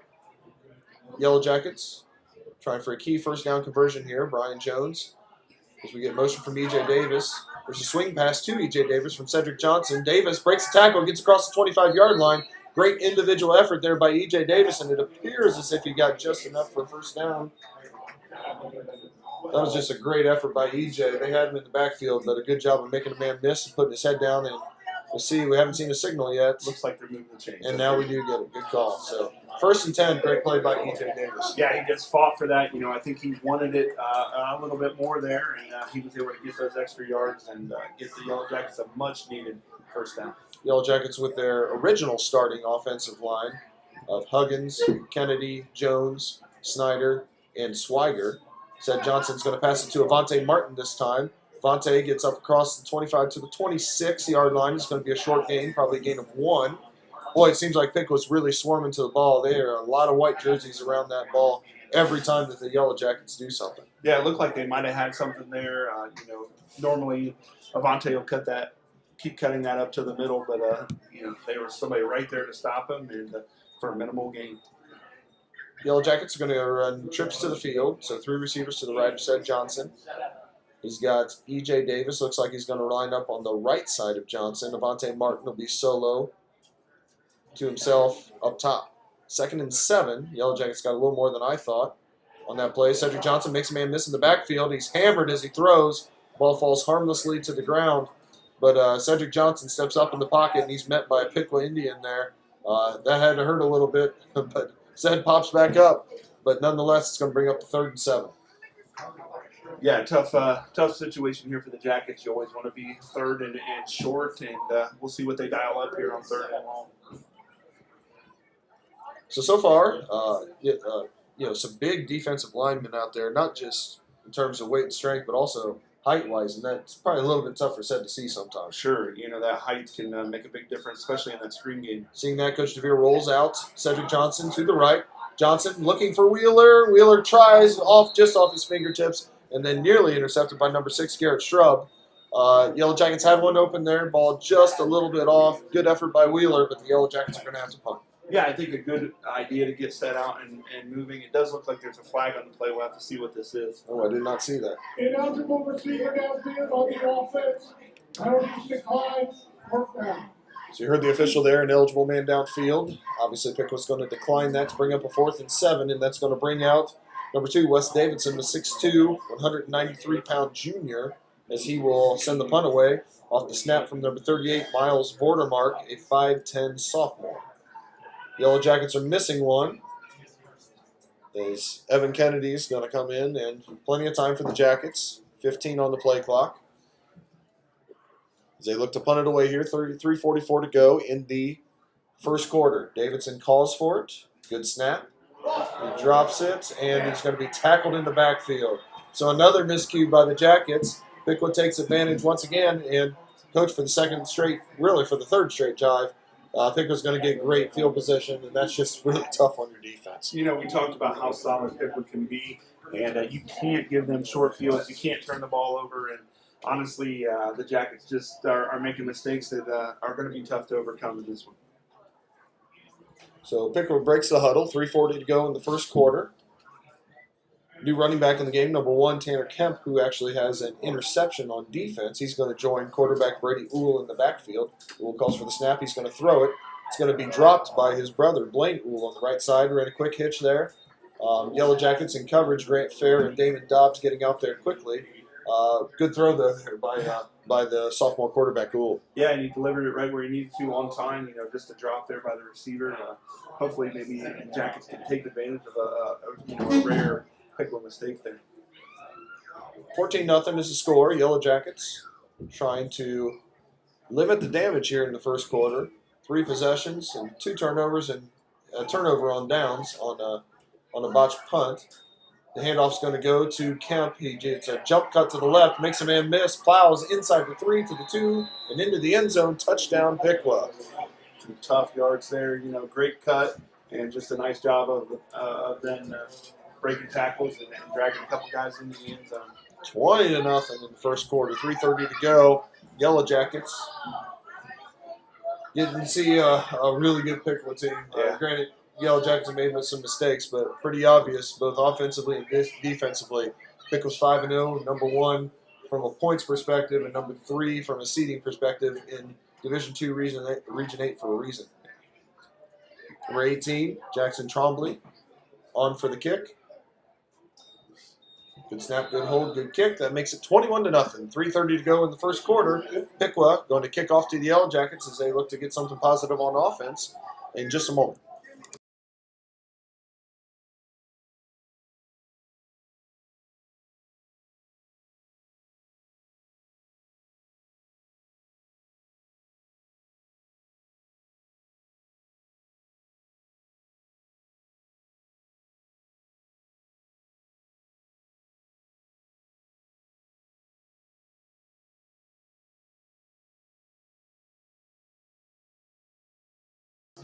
Coach Ward, something small, but we talked about at the beginning of last year, just trying to get some positive plays. But when you have a good kicker on the other team with good kick coverage, you can have some positive plays and still not get a big time positive result. That starting field position for the Jackets hasn't been great. It hasn't, been awful by any means, but that makes it kind of tough when you got a good weapon like that. Yeah, you combine, not great field position with some mistakes, and you're going to end up with a result kind of right where we're at with 21-0. Trombley kicks it, and it's another good one. It's going to be turned this time by Wheeler. He catches it at the 3-yard line. Wheeler up across the 15. He's going to be. I'm sorry, that was not Wheeler. That was number 10 who fumbles it, Jai Wheeler. And Piqua recovers again. And I think for the third time in the ball game, they're going to start right at the 15-yard line. 1st and 10, 3:23, and it's starting to snowball, Coach Ward. Yeah, it's not looking good right now for the Jackets. They're going to need to make a big play here to keep it from being ugly here early in the first. I think it's already ugly. Yeah. It's uglier, right? We'll see if the defense can come up big here, though. Defensive line of Michael Frank and Keenan Johnson on the edge with Evan Kennedy in the middle.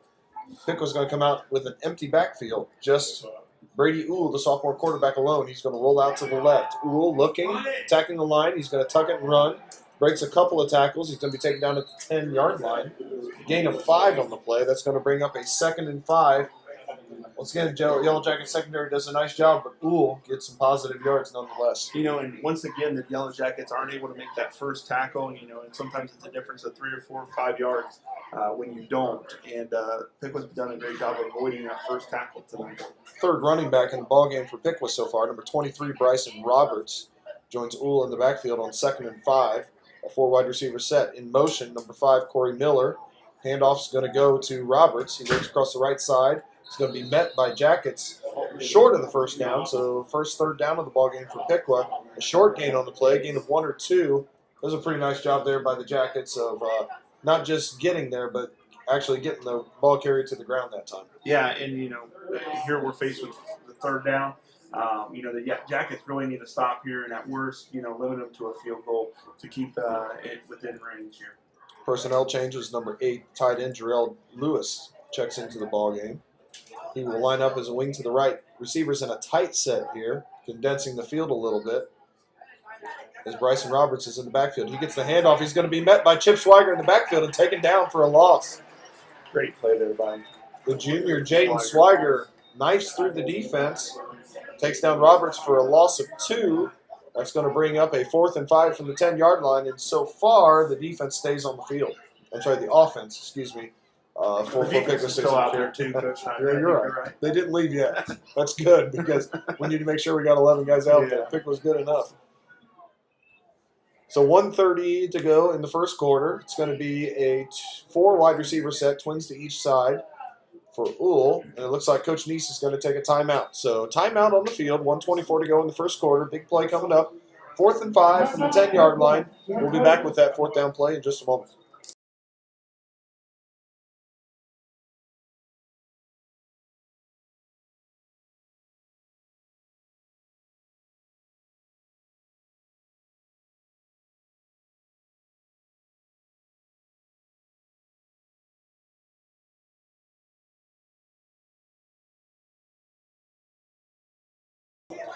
Okay, Coach Ward, 4th and 5, big play coming up.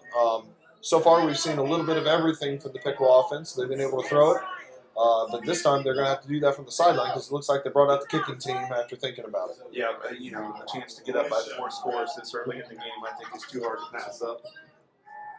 And we've seen some great kicks so far from the kicker, Jackson Trombley, as he's going to tee it up here at the 17-yard line, so a 27-yard field goal. Snap is back, hold is down, kick is up. Plenty of length, and the towards is also good, so that'll be good. Nice 27-yard field goal there by number 18, Jackson Trombley. And that makes the score 24 for Piqua, nothing for Sidney. We're still in the first quarter. We'll be back with the kickoff in just a moment.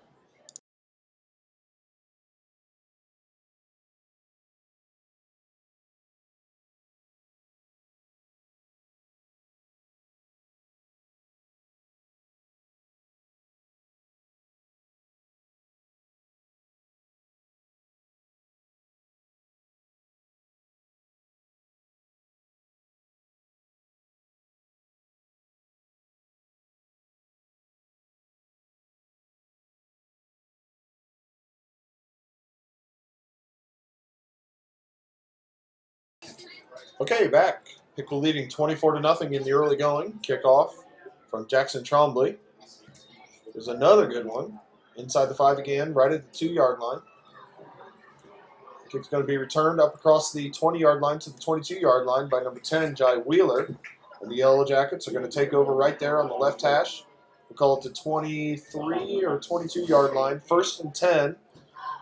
And not to sound like a broken record, but Yellow Jackets looking to drive the field or at least get some positive things going here, Coach Ward.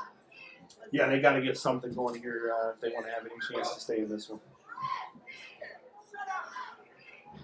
So Seth Johnson's going to have 3 receivers to his right. He gets ready for the snap. E.J. Davis to his left in the backfield. Johnson back to pass. He throws. He hits Avante Martin across the middle, who can't quite corral it. That would have been a nice first down play on the slant, but the Yellow Jackets can't quite convert, and that'll bring up a 2nd and 10. 1:05 still to go in the first quarter. Yeah, we talked earlier about being solid and being sound, and it's a lot of little things tonight. A couple big plays, obviously, but those things like that drop there just keep you from really getting your offense going and maybe getting out of this hole. So, the Yellow Jackets look to the sideline for the play. Reynolds, Clark, and Wheeler to the right of Cedric Johnson as receivers. Avante Martin to the left. E.J. Davis in the backfield. Johnson looks to pass, and it's going to be a draw play to E.J. Davis. Nice play as he gets across the 30 and near a first down. And we'll call it a first down, a gain of 10 for E.J. Davis. Said Johnson shows pass, slips it to E.J. Davis. Nice hold by the Yellow Jackets and a first down. Yeah, nice call there by Coach DeVere. Something different, something trying to get something going and see if they can follow it up with a good play here on first down. So under a minute to go now in the first quarter. Yellow Jackets with their 3rd first down of the ball game. Or 4th. I don't remember. We'll figure it out. 3rd, says my stat man. Not enough yet. Not enough. That's right. So 2 receivers to each side. The Yellow Jackets are going to stack the receivers to the bottom side of the screen. Said Johnson calls for the snap. He's going to hand it off to Davis. Davis works on the left side. He's not going to get much, if anything. Called a very short gain, maybe a gain of a yard on the play. Bring up 2nd and 9 as the Yellow Jackets running into the boundary there, as we've seen the Yellow Jackets do against Piqua for several years now. But good job there by the defense on that side of the field for Piqua to really clog that up. Yeah, it looked like offensive line-wise, they had, hats on hats there and pretty good movement, except for, one guy was able to get through and make that play. And sometimes that's the difference in a 1-yard gain and a 6 or 7. And that's going to be the last play of the first quarter. A first quarter that was not very good for the Yellow Jackets. 3 turnovers, and another turnover on down on a punt that they never got off. Piqua takes advantage, scoring points on every drive, 3 touchdowns and a field goal. Their score after 1 quarter, 24-0 in favor of the Indians. We'll be back with the second quarter in just a moment.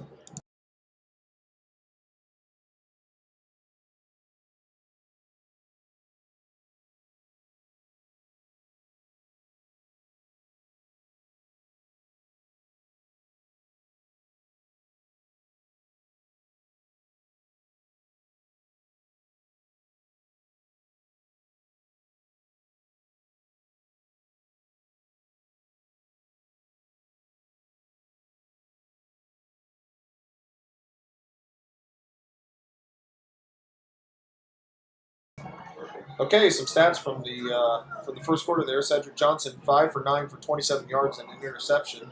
On the other side of the ball, Brady Uhl, 1 for 2 for 34 yards and a touchdown.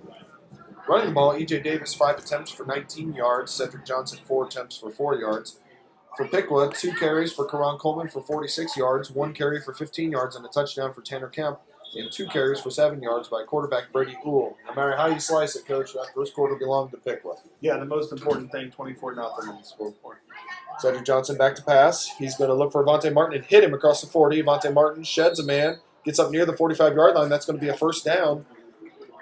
Gain of 11, we'll call it, up to the 44-yard line.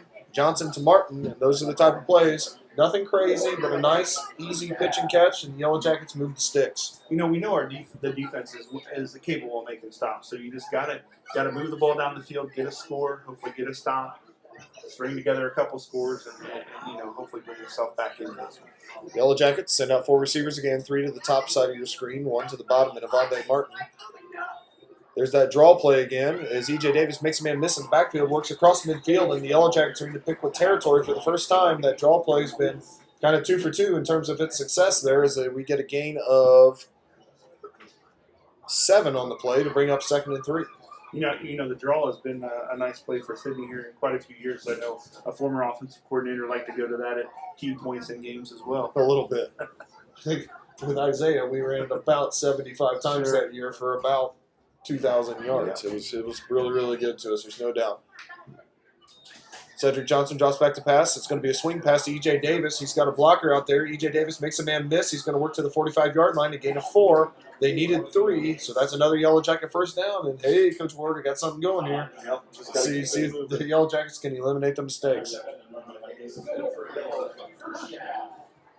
So 2 first downs here to start the second quarter for the Yellow Jackets, as they keep 4 receivers on the field. We have not seen the 2-back set as of yet. Johnson joined by E.J. Davis to his right, 2 receivers to each side. Brian Jones doing the snapping duties for the Yellow Jackets. Jones is going to snap it to Johnson. He fakes it to Davis, keeps it himself, fights back across the line of scrimmage for a gain of 1. It's going to bring up 2nd and long, 2nd and 9 for the Yellow Jackets at the Piqua 44-yard line. Yeah, and that one there looked like a 2-yard loss to me, and somehow it squirts out of there and gets 1 out of it, really out of nothing. Good penetration there by the Piqua defensive line. Minute and a half into the second quarter. The quarter that's belonged to the Yellow Jackets so far. After the first quarter, obviously belonged to Piqua. 2 receivers to each side once again for Ced Johnson. He takes the shotgun snap, drops back to pass. Johnson steps up in the pocket, has a man. Isaiah Clark through his hands, off his helmet. That would have been a completion for a first down, but instead it's going to bring up a 3rd and 9 for the Jackets. That's the second time that we've seen that. Nice throw by Ced. The Yellow Jackets just not able to convert. Yeah, and when you get behind the 8 ball early, those are the type of plays that you really need in a game like this. So 3rd and 9. Don't know if it'll be 4-down territory for the Jackets. It's kind of that iffy range at the 44-yard line. Of course, with the scoreboard the way it is, maybe that'll influence the decision a little bit more, but hopefully there is no decision if you're a Yellow Jacket fan. The Yellow Jackets look to convert this 3rd down. Piqua brings the blitz. Yellow Jackets catch him in it and run a nice little screen pass out to the side. E.J. Davis makes a man miss at the 40. He's going to wrestle his way down to the 38-yard line. It's going to be short of the line to gain, but it is positive yardage, and we have a flag on the field.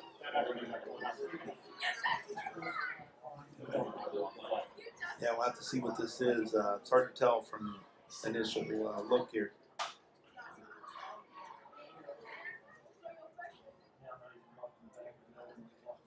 The back judge threw the flag, so you got to be thinking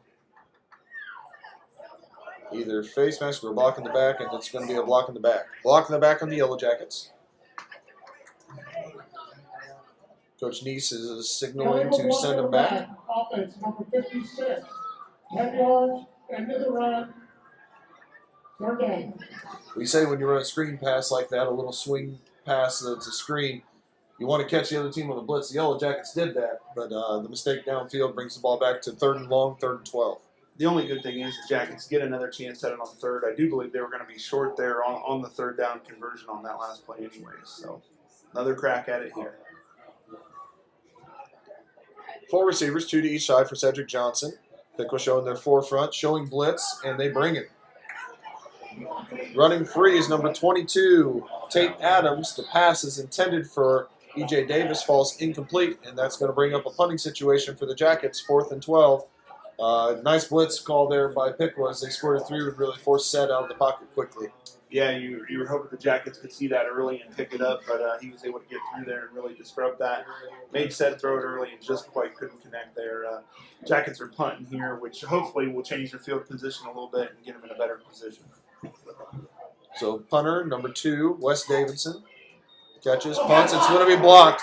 Blocked by number 8, Jarrell Lewis. It's going to be recovered by Piqua's. Number 85, Landon Hare. Inside Yellow Jacket territory. Another mistake by the Jackets, this one on special teams for the 3rd time in the ball game. And just nothing going right for the Yellow Jackets right now. No, even when they get a few things that that are positive, they just can't follow it up and finish it out. So we'll see if the defense can get a nice stop here and maybe get the ball back. Piqua's going to start once again in Yellow Jacket territory at the 43-yard line on the right hash. 9:27 to go in the first half, leading already 24-0. Piqua's going to send out 4 wide receivers, 2 to each side of quarterback. Number 7, Brady Uhl. Uhl sends a man in motion. He's going to do a short toss. That's a pass in the playbook to number 5, Corey Miller. There is a flag on the play. Looks like probably a hold on the Indians. As we'll see what the indication is. The play netted at 2 or 3 yards. But once again, flag on the play. It is indeed a hold on Piqua. Yellow Jackets will obviously take that. It's going to end up being about an 11-yard penalty. It's happened 1 yard in the backfield. Offense, number 71. 10 yards from the spot. First down. So that'll bring up a 1st and long. Kind of a good play on multiple fronts there by the Jackets. Obviously, the penalty's great, but even the pursuit on the play, which was trying to hit out wide to number 5, Corey Miller. Good job by the Jackets to run that down. Yeah, and they got to take advantage of this. They've got them 1st and 21. They need to get a stop here, get the ball back, and have something good happen. So 3 receivers to the right of quarterback Brady Uhl. 1 receiver to the right, and his brother. Handoff goes to Coleman, though. Coleman works across the 50 and down to the 48-yard line. It will not be back to the original line of scrimmage, so it's going to be 2nd and long. But he's got a nice burst, Coach Ward. He can, when he sees a hole, it's one cut and get it. Yeah, and Piqua did a nice job of sealing the edge there and giving him the opportunity to get out there and get some yardage. It's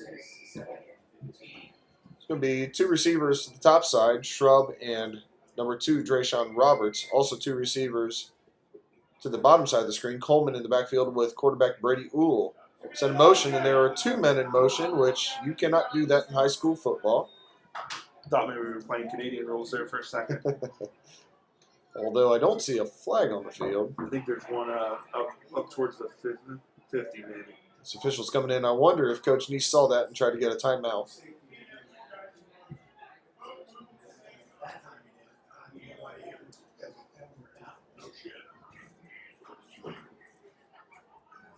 Here comes the official.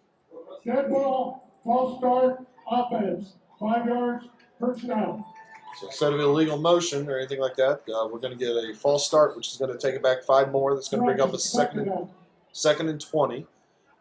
8:26 to go in the second quarter, and the Yellow Jackets have made some mistakes in this ball game. Obviously, very glaring mistakes, but Piqua made a couple mistakes here on this drive. We'll see if they can overcome them. As they come to the line, 2 receivers to each side. To the bottom side, we have number 5, Corey Miller, number 4, Blaine Uhl. In the backfield, Karan Coleman, along with quarterback Brady Uhl. Uhl back to pass, and he's going to sling it out to the left side. It's going to be caught by number 6, Garrett Shrub. Still going to be short of the original line of scrimmage. A gain of 8, though. It's going to bring up 3rd and 12 in Yellow Jacket territory at the 45-yard line. Piqua running a no-huddle offense. You don't see that very often from a Piqua team. No, you don't. I think they sense that they've got the momentum, obviously, and they're trying to just really just step on the Jackets right now and put this game out of reach. So number 6, Garrett Shrub, checks out of the ball game. There's a little bit of confusion with that substitution, and Coach Neese is going to call a timeout. So 7:30 to go in the first half. Timeout with a big play upcoming. 3rd and 12 is what Piqua faces from the Yellow Jacket 45-yard line. We'll be back in just a few moments.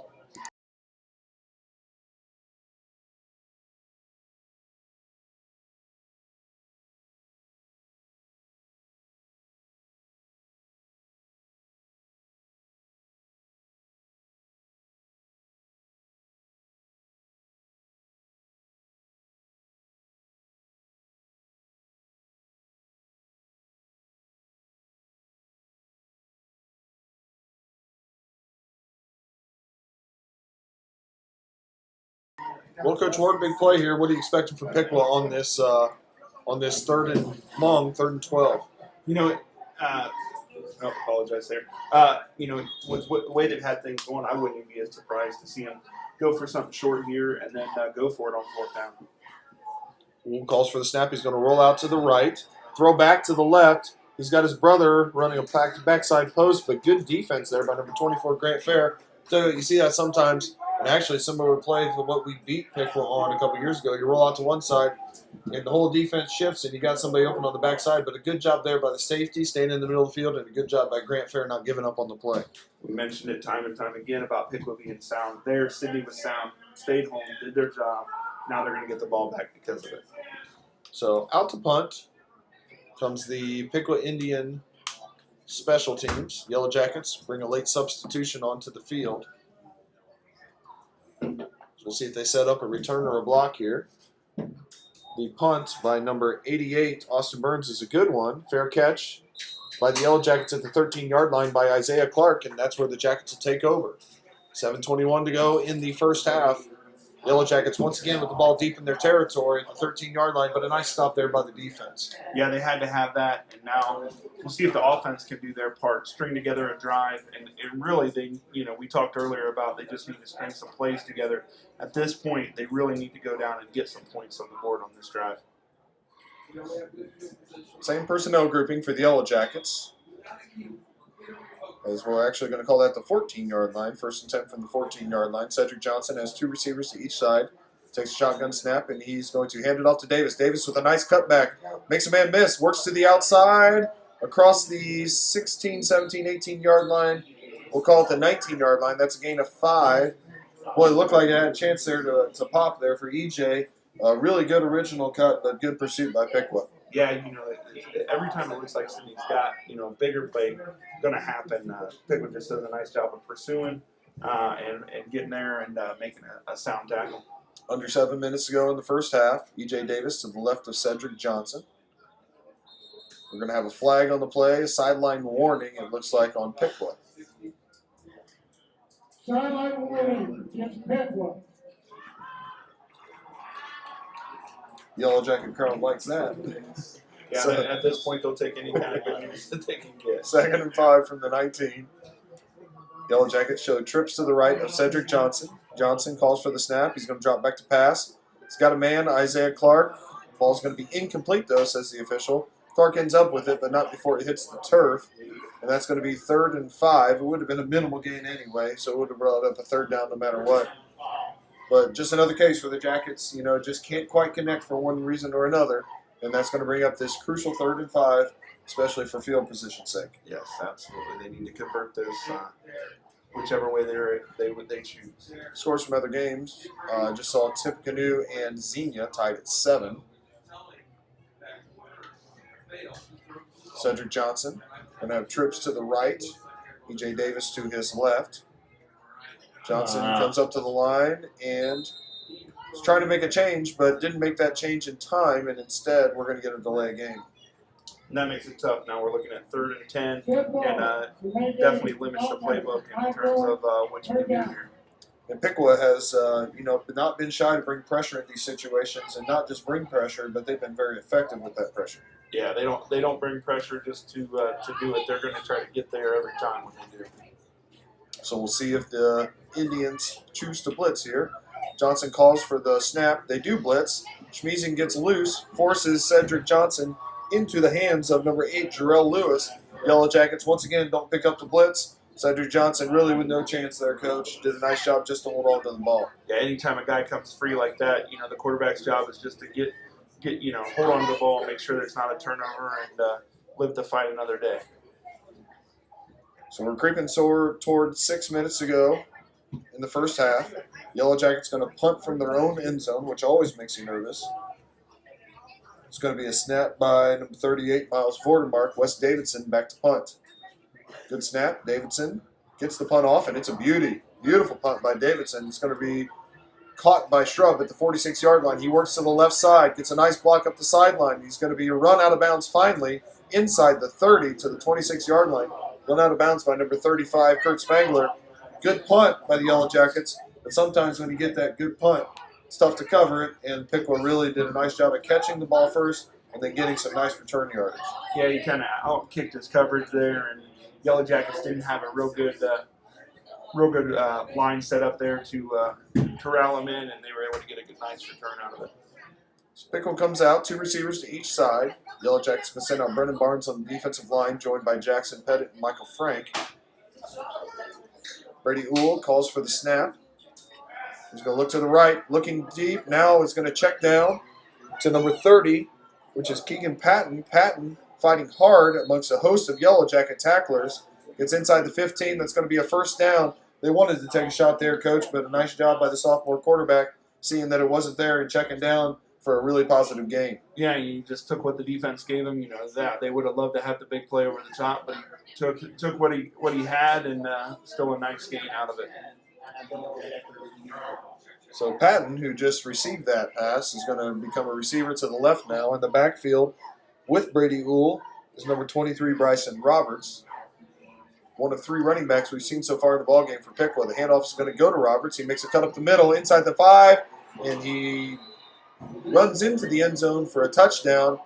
I don't want to say untouched, but virtually untouched. Really nice first cut there by Roberts. We've seen that from a couple of Piqua running backs. And a nice job by the offensive line getting some great movement from Piqua. Yeah, he was able to just get a full head of steam and just spurt right through there for a touchdown. 30-0. Still in the first half. Of course, not to the second half yet, but if this score holds true, we'll be under the running clock, so hopefully the Jackets can get a score and prevent that from happening. So Brady Uhl is going to do the holding for number 18, Jackson Trombley. First kick we've seen down on this end. Good snap, good hold, good kick, and that makes it 31-0. Piqua leading Sidney and dominating here in the early going. 31-0. We'll be back with the kickoff in just a moment.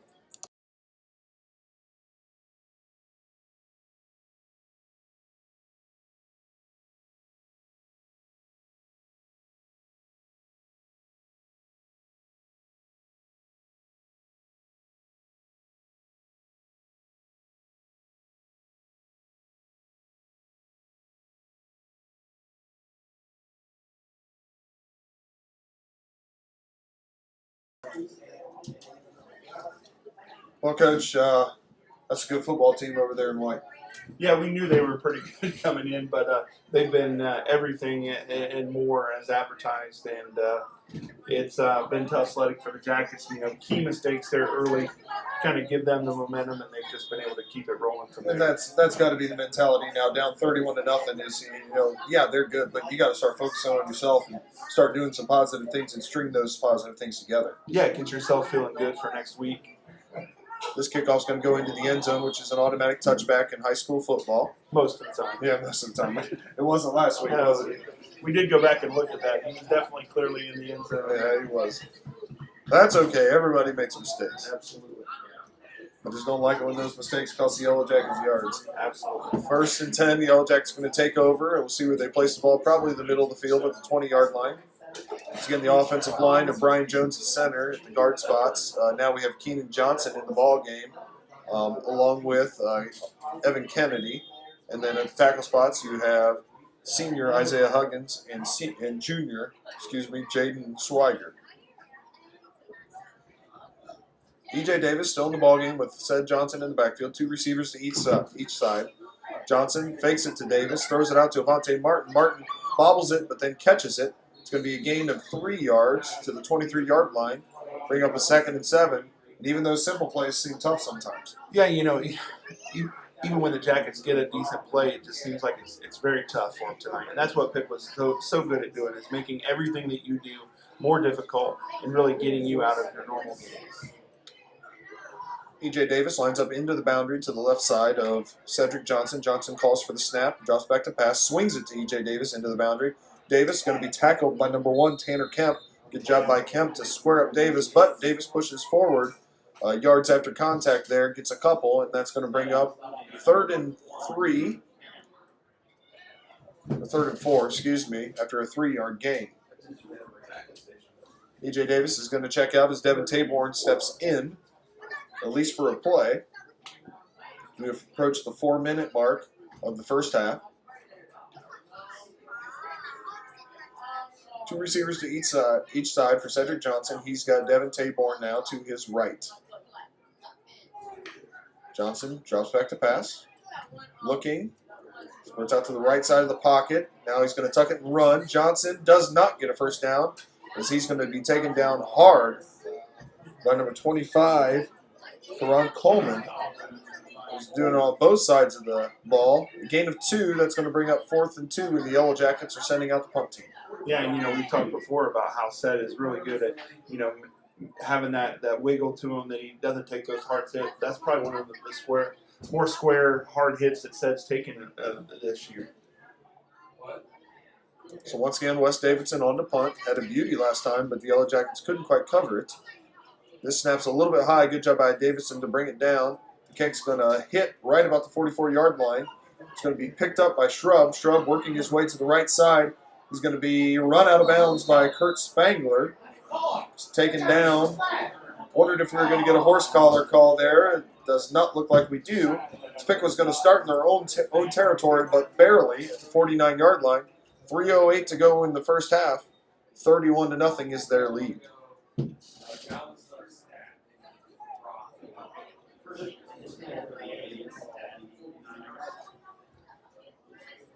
Piqua huddling up this time. Yeah, and you have to think the Jackets here are just trying to get some good things going, maybe get a little more confidence built back up going into next week. Of course, next week the Yellow Jackets will host West Carrollton in the first round of the OHSAA playoffs. We will bring you that game here, live streamed next week, just like we are this week. Handoff goes, I believe that's number 1, Tanner Kemp. He's going to be taken down in the backfield by Jackson Pettit, along with Damon Dobbs. Really nice job there by the defense to bring down Kemp for a loss of 1, bring up 2nd and 11. Yeah, I think that's the most penetration the Jackets have had in the line there, and obviously it kept Piqua from getting anything going there. Fairborn's ahead of Butler in the second quarter, 13-0. Troy beating Stebbins 21-7. That's a potential second-round matchup for the Yellow Jackets if they can beat West Carrollton next week. West Carrollton's beating Greenville 6-0. There's a throw by Uhl to his brother. Nice adjustment on the play, but good job by Grant Fair in coverage, and that ball is going to fall incomplete. And that looked like it might have been on purpose. Grant Fair running stride for stride with number 4, Blaine Uhl. And what you see a lot of upper levels, it's a high skill. It's really tough to do is if the defense has position, kind of throwing it to the back shoulder. I don't know if that was on purpose or not, Coach Ward, but nearly a completion. They're almost able to do that. And, yeah, that is obviously at the higher levels, that is something that's it's tough as a defender to, be going downfield and have to come back and make that play. So 3rd and 11, 3rd and long, 2:23 to go in the first half. Brady Uhl is going to roll out to the left. Gets some late pressure from the Jackets. The ball's going to be caught by number 30, Keegan Patton. And the sophomore quarterback, that's not easy to do, running to his uncomfortable side, flipping his hips, and throwing a dart to number 30, Keegan Patton, first down. Not too bad a coverage either. That was just a really nice throw there by the quarterback. Substitution number 15, Nick Spriggs, checks on for the Yellow Jackets as he's going to play some linebacker. 4 receivers set for Piqua, 2 receivers to each side. 1st and 10, clock is stopped after the completion out of bounds. Uhl's going to hand it off to number 1, Tanner Kemp. Kemp picks his way down toward the 30-yard line, to the 31-yard line, a gain of 5, going to bring up the 2nd and 5. As we get under 2 minutes to go in the first half and Piqua going quickly. Uhl calls for the snap again. He's going to hand it off to Kemp again. This time does not get the same amount of yardage. He's met by Devin Taborn, Kurt Spangler, and Nick Spriggs just checking into the ball game. Gain of 3 on the play. That's going to bring up a 3rd and 2. Yeah, and it'd be really good if the Jackets could keep it on the end zone here. A moral victory, if you want to say, going into halftime. 3 receivers to the right for Uhl. He has Coleman in the backfield now. Calls for the snap. He hands it off to Coleman. Jump cut by Coleman as he works real close to the 25-yard line. That's going to be enough for a first down. Gain of 3. 1:21 to go in the first half, and Piqua going fast as the Yellow Jackets trying to make a substitution. Yellow Jackets have too many men on the field, and they're going to have to call a timeout. 2 defensive linemen went on. Only 1 came off. And with 1:19 to go in the first half, good timeout there by Coach Dunges. And that's going to be a timeout for the Yellow Jackets. Their first of the half. They have 2 remaining. 31-0 is the score as Piqua tries to add to that before halftime. We'll be back in just a moment.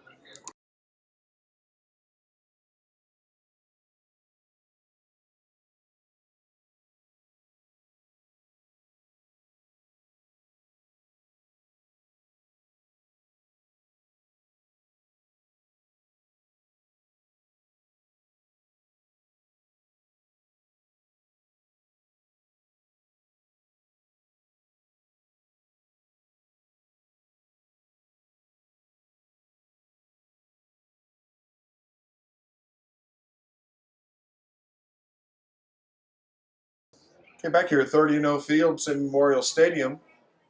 Score from the county, Fort Laramie and Tri-Village tied at 14. A little bit of a surprise there. It's Laramie having a great season, but Tri-Village is a really good team as well. You know, and that's a Tri-Village program that's only had a football team for about 5 or 6 years. So that's been very impressive to see what they've been able to do.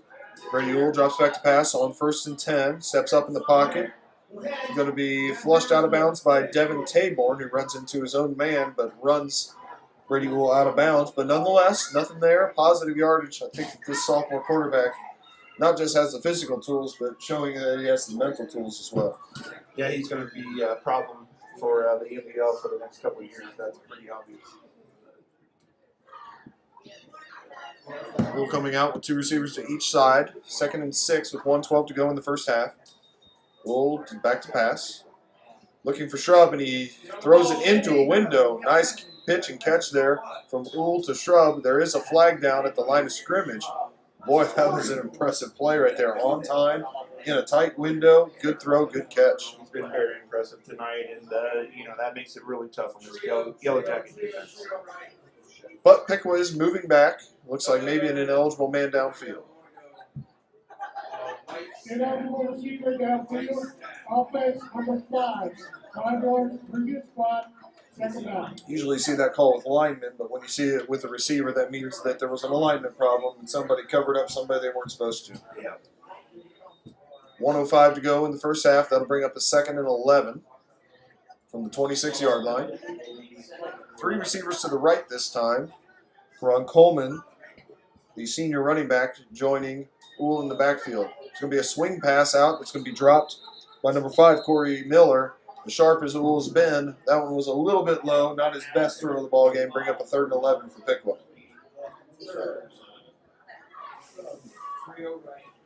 54 seconds to go. Sorry, Coach. Go No, ahead. I was just going to say, Piqua, when they have made those mistakes, they've been small mistakes, and they've done a really good job of making sure that when they miss, it's a small miss, and it's not going to cost them like it has the Jackets. Saw on the scoreboard, Coach Newt named Ohio High School Athletic Association Coach of the Year for bowling last year. That's pretty neat. That is pretty cool. It was awesome to see, a Sidney team get their first team title. Well, back to pass. He's being flushed out of the pocket by Bo Davis. Davis in pursuit, but a nice throw on the run, complete to his brother, number 4, Blaine Ewell, as Bo Davis does a nice job of pursuing and getting a nice hit on the quarterback, but not before a positive gain. It will not be a first down, though. It's going to bring up a 4th and 5 from the 20-yard line. And there's some pressure from the Yellow Jacket side. We've seen a lot of pressure from Piqua. Good job by the Jackets there of dialing up something and getting a little pressure. That's the first time they've really been able to get some really good pressure on the quarterback, but still another nice play and a great throw out there under pressure for Ewell. And with this 4th and 5 upcoming, Coach Bill Neese is going to take a timeout. So 4th and 5 from the 20, 47 seconds to go in the first half. Piqua leading 31-0. We'll be back in just a moment.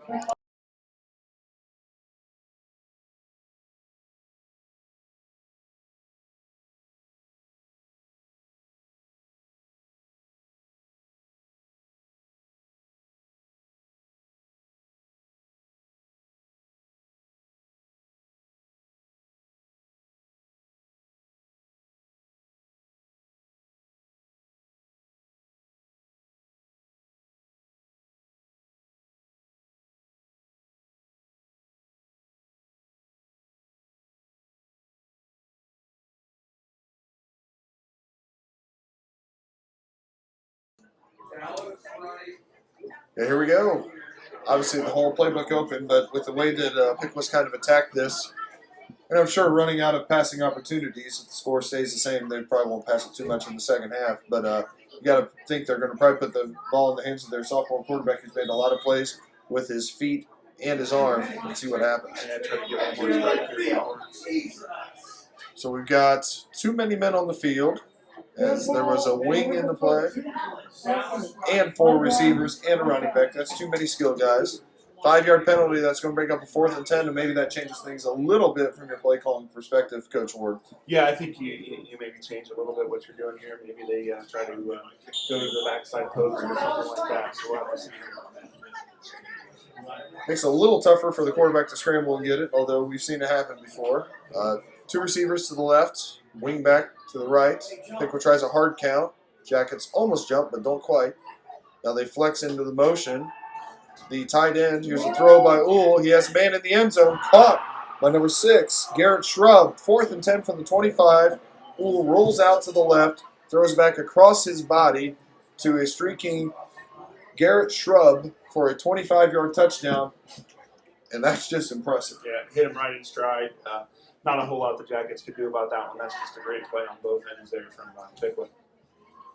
37-0 now the score. Trying to make it 38-0 is the kicker, Jackson Trombley.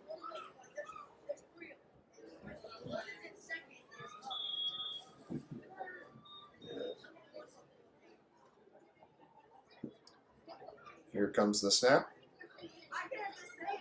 Good hold, good kick. And it's 38-0. 42 seconds to go in the first half. We'll be back with the kickoff in just a second.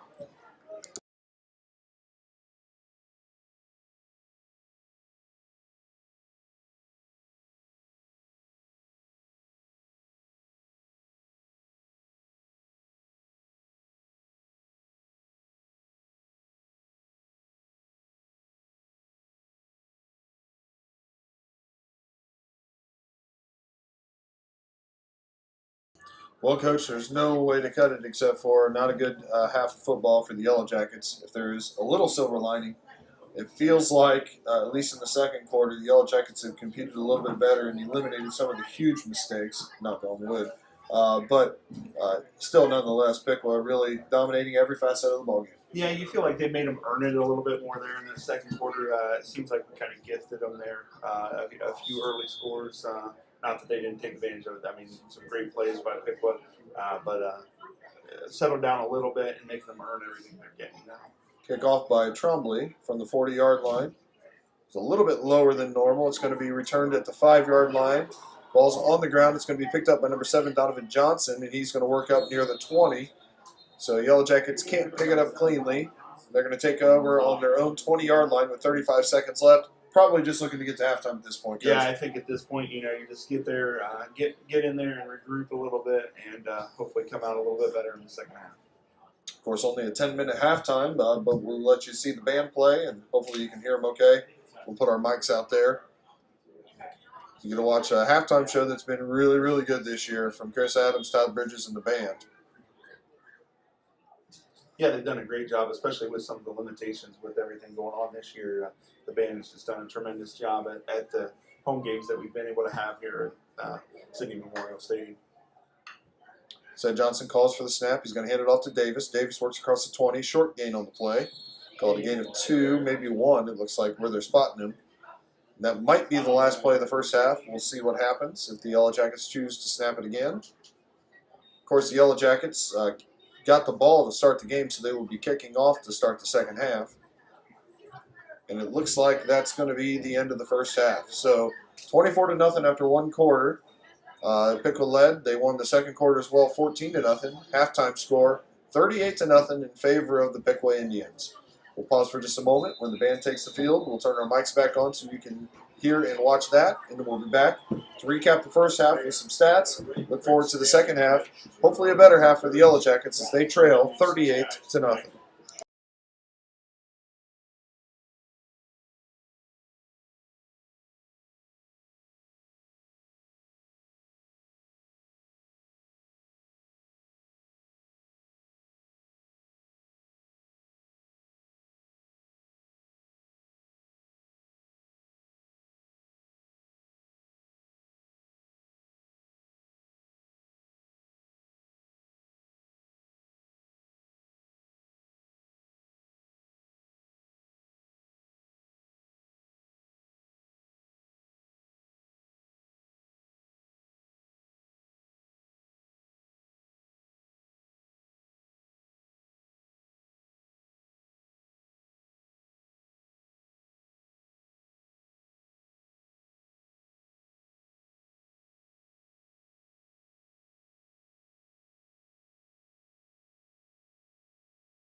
So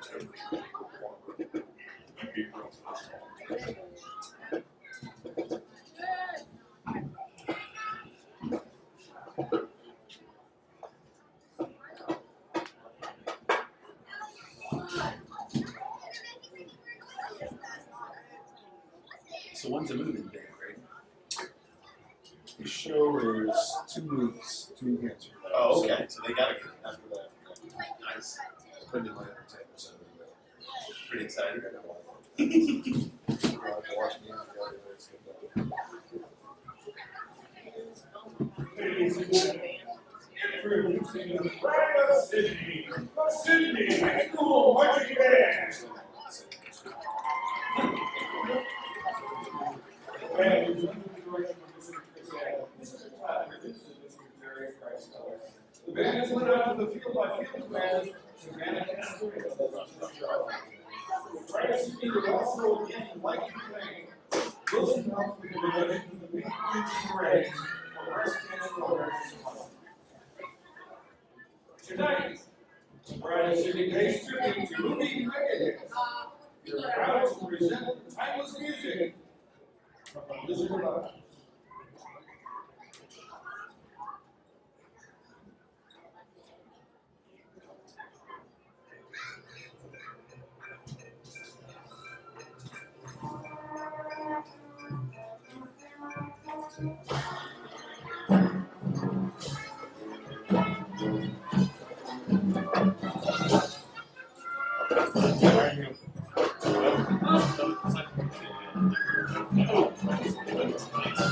It's more helps that feeling go on than doesn't it?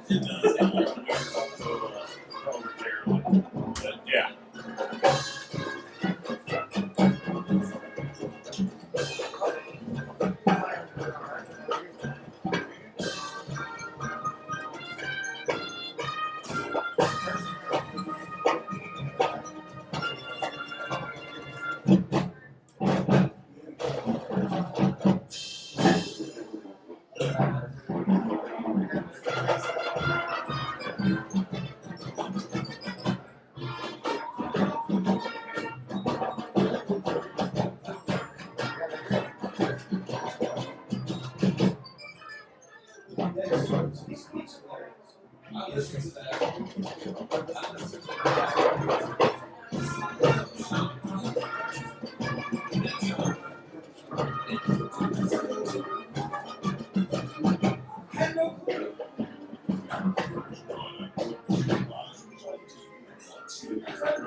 Whatever it takes.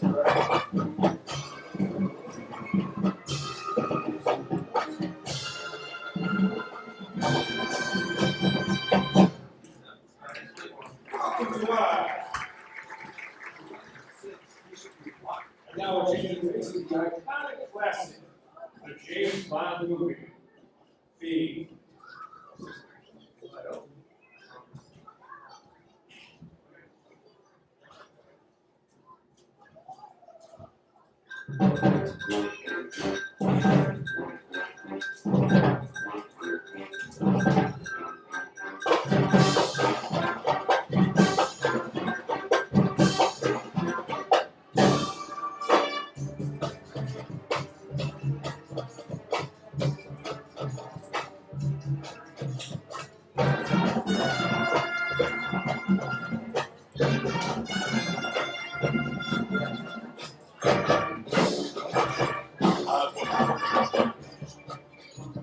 Did they rip off? That'd be your answer.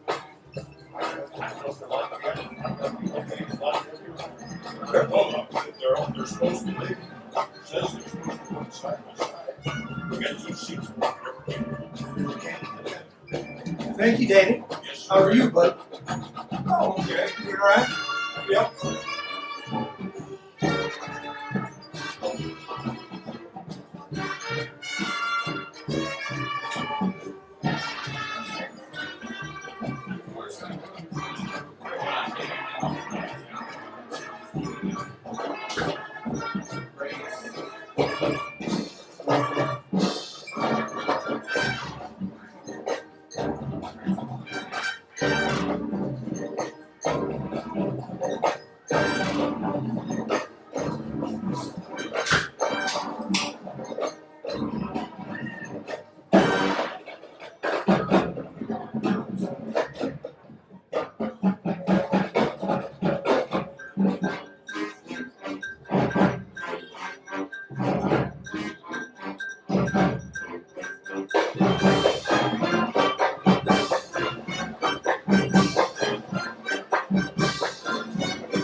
Yeah.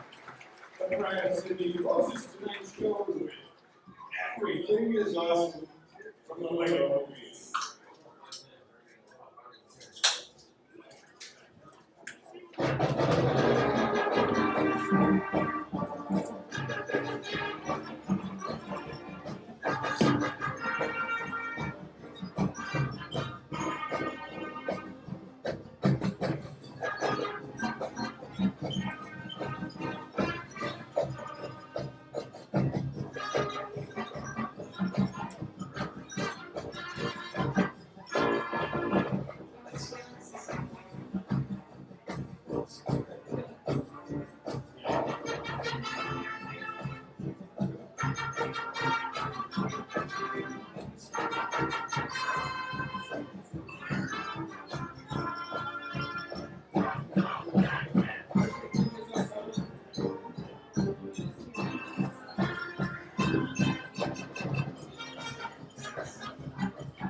Brian, Sidney, hope you enjoyed tonight's performance. And with the ladies, thank you. Go, Dunges! Okay, back here at Sidney High School, another great job by the band as we get ready for second half action. Yellow Jackets trailing 38-0. Some statistics from that first half. First for the Sidney Yellow Jackets, Cedric Johnson goes 10 for 17 in the first half for 54 yards, no touchdowns and 1 interception. Running the ball for the Yellow Jackets, E.J. Davis had 9 carries for 36 yards, including a fumble. Cedric Johnson had 7 attempts for 1 total yard. No touchdowns, obviously, no fumbles. Receiving for the Yellow Jackets, Vontae Martin, 3 catches for 17 yards. DJ Davis, 6 catches for 26 yards, and Sam Reynolds, 1 catch for 6 yards. The Yellow Jackets netted 6 first downs, only had 2 penalties in that first half for a total of 15 yards, but 4 turnovers, especially if you call the block punt a turnover, but nonetheless, not a great half offensively for the Yellow Jackets. On the other side of the ball, for Piqua, a very good first half offensively. Quarterback number 7, 5'11 sophomore Brady Uhl goes 6 for 10 for 101 yards and 2 touchdowns. Running the ball for Piqua, Coleman had 4 carries for 55 yards and a touchdown. Tanner Kemp had 4 carries for 22 yards and a touchdown. Brady Uhl, the quarterback, had 3 carries for 11 yards, and Bryson Roberts had 3 carries for 13 yards and a touchdown. Receiving for Piqua, Blaine Uhl, 1 catch for 6 yards. Drayshawn Roberts, 1 catch for 34 yards and a touchdown. Garrett Shrub, 2 catches for 33 yards and a touchdown. And number 30, Keegan Patton, 2 carries for 28 yards. Piqua with only 3 first downs because of their big play capability getting into the end zone. They did have 5 penalties for 39 yards, but no turnovers for the Piqua Indians. We're a minute from the second half. We're going to play our levy video real quickly, made by TV Productions, and we'll be back for the second half kickoff.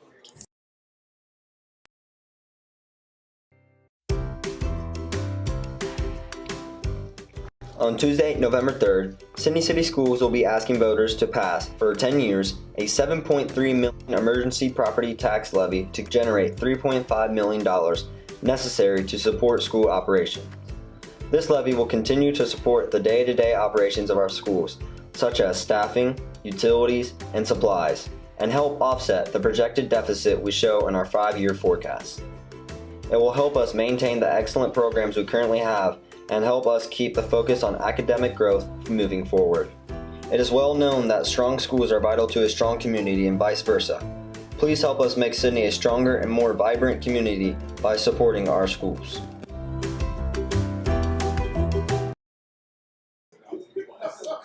Okay, back for the second half. Yellow Jackets getting ready to kick off for the first time in the ball game. Well, Coach, unfortunately, we've been in this position before, but we've also been on the other side. And no matter which side of this you're on, we've got a running clock coming up, so obviously it'd probably be a pretty quick half, unless the Yellow Jackets can get it under 30. But either way, if you're on the winning side, you don't want things to get sloppy, and if you're on the losing side, you just want some positive things going into next week. Yeah, because as we mentioned at various points in the season, obviously once you get to the point where you may not be playing for a division or a league title, especially this year, the fact that the playoffs are looming, that really gives you something to shoot for and get better for. Absolutely. Kickoff here by Carson Taylor, seeing his first action. A good kickoff. Down to the 1-yard line. Going to be returned by Piqua up across the 20-yard line. He's got a seam. Number 2, Drayshawn Roberts across the 50 to the 40. Being chased by Jackets. Grant Fair has an angle and knocks him out of bounds at about the 15-yard line. A big kick for the Yellow Jackets down to the 2. But a return all the way to the, looks like the 13-yard line. And that's not the way you want to start the second half if you're the Yellow Jackets. Great special teams play once again by Piqua. Yeah, they've been really good in all facets of the game, and that's just a huge play to start out the second half for them. So 1st and 10 from the 13-yard line. A big return there by Drayshawn Roberts. So he's probably going to have to take a play off or two over on the sideline. Piqua will send out quarterback Brady Uhl once again. He's going to be joined in the backfield by number 25, Coleman. 3 receivers to the left. Blaine Uhl by himself to the right. Handoff goes to Coleman. Cut back. He's going to be taken down by Devin Taborn in the backfield. Jaden Swiger gets the penetration and forces the cutback into the hands of Devin Taborn, and Taborn takes him down hard. Yeah, really nice tackle there and a nice play by Swiger to make him cut and make that possible for Taborn. How many times in the first half did we see Coleman shed that first tackle? But that time, Devin didn't let him do it. No, Devin's usually pretty sure-handed in there, and he did a nice job of bringing him down there. 4 receivers again, 3 to the left. Quarterback Brady Uhl. He hands it off to Coleman around the right side. Coleman stiff arms the man. He's going to dive down near the 5-yard line. We are going to get a penalty flag on the play. looks like in the area where we normally have holding, but we'll have to wait and see.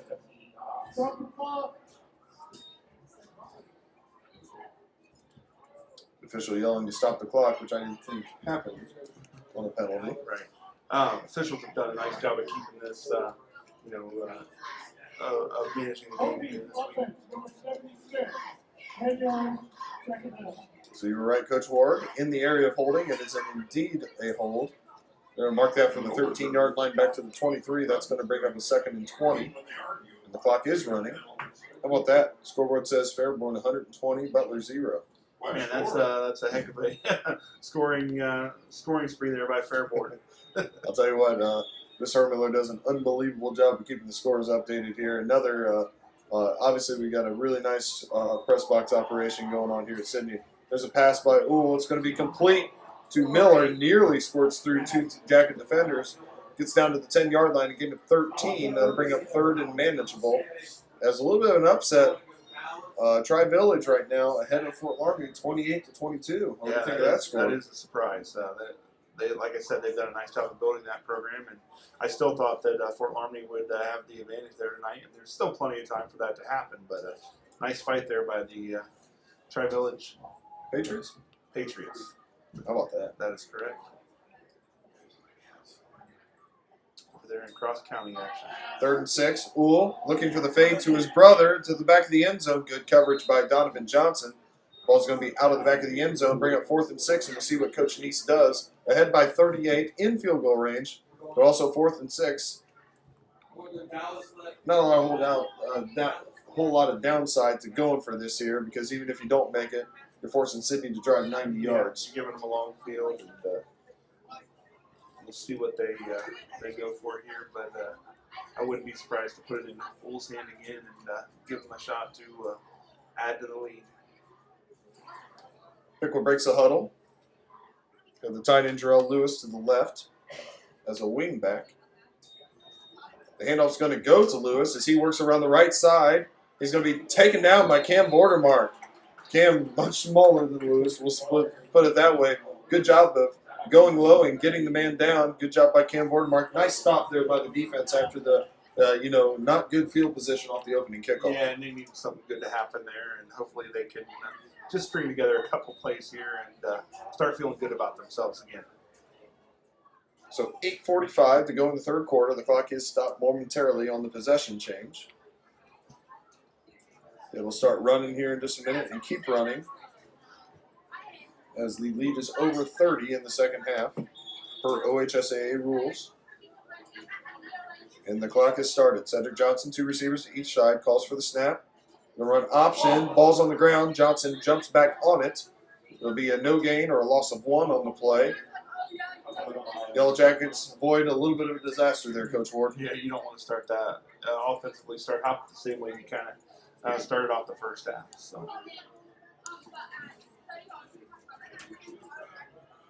Isaiah Clark will move to the right side of the formation, along with Wheeler and Reynolds. Martin to the left. E.J. Davis joining Cedric Johnson in the backfield. 2nd and 11 from their own 10. 8 minutes to go in the 3rd quarter. Johnson drops back to pass, but not before a penalty flag is thrown. And we're going to get a false start on the Yellow Jackets. That's going to move it back 5 more. Yeah, and I think that needs to be an emphasis here for the Yellow Jackets as they finish this one out. Just, avoiding penalties, getting good positive yardage and get on offense and just getting, like I said, feel good about yourself and get ready for next week. West Carrollton up on Greenville 14-7. Tip ahead to Xenia 14-7 as well. Cedric Johnson will take this snap in his own end zone. 2nd and 16. Runs straight ahead behind the block of E.J. Davis. Johnson going to be taken down at about the 7-yard line. A short gain of 2, we'll call it. That's going to bring up a 3rd and long, 3rd and 14 from the 12-yard line. With 7.5 to go in the 3rd quarter.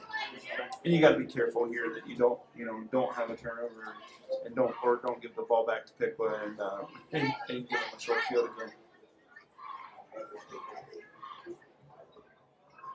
Yellow Jackets once again with 4 wide receivers, 2 to each side. Said Johnson going to take the snap, not in his own end zone this time, but near his own end zone.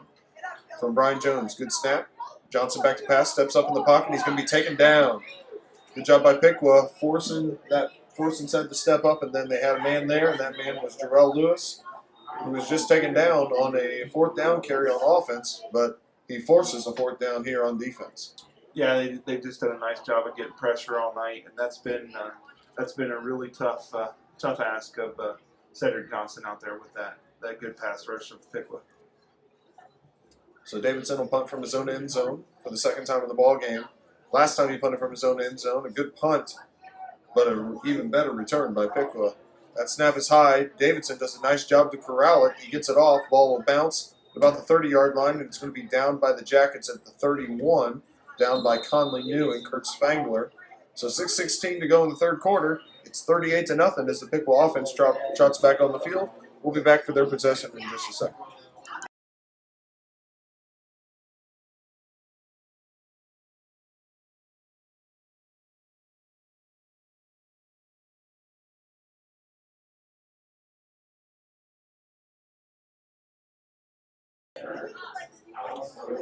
So good field position again for the Indians.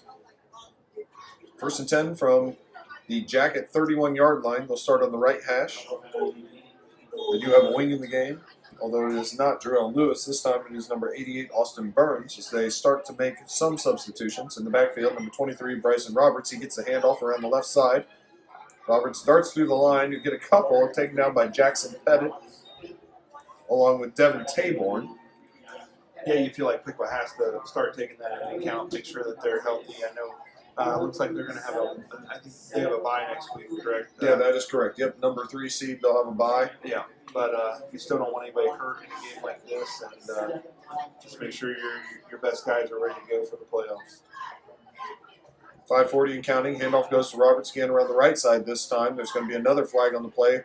It's going to be taken down on a nice play by Miles Vordemark along with Camden Vordemark. The brothers teaming up for that tackle. But it looks like we probably got another hold, but we'll wait for the official signal from the official. Pick was moving back, so you would assume that that is indeed the case. Holding on the offense. Well, Coach, not a lot that Coach Neese has to work on from this ball game, but that's probably one of them. They've had a couple of bad blocks on the edge. Yeah, I think that's at least their 3rd holding call there. So, that's something that against good teams in the playoffs that can come back to bite you as well.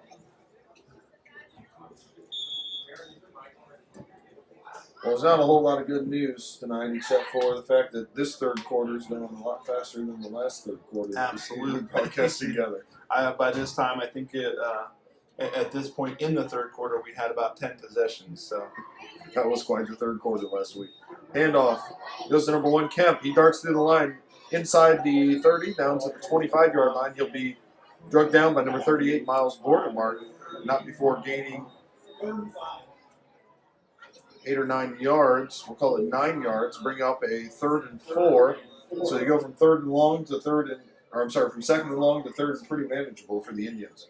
And when you're able to do that with just a simple running play off the edge, that shows what you're really capable of up front.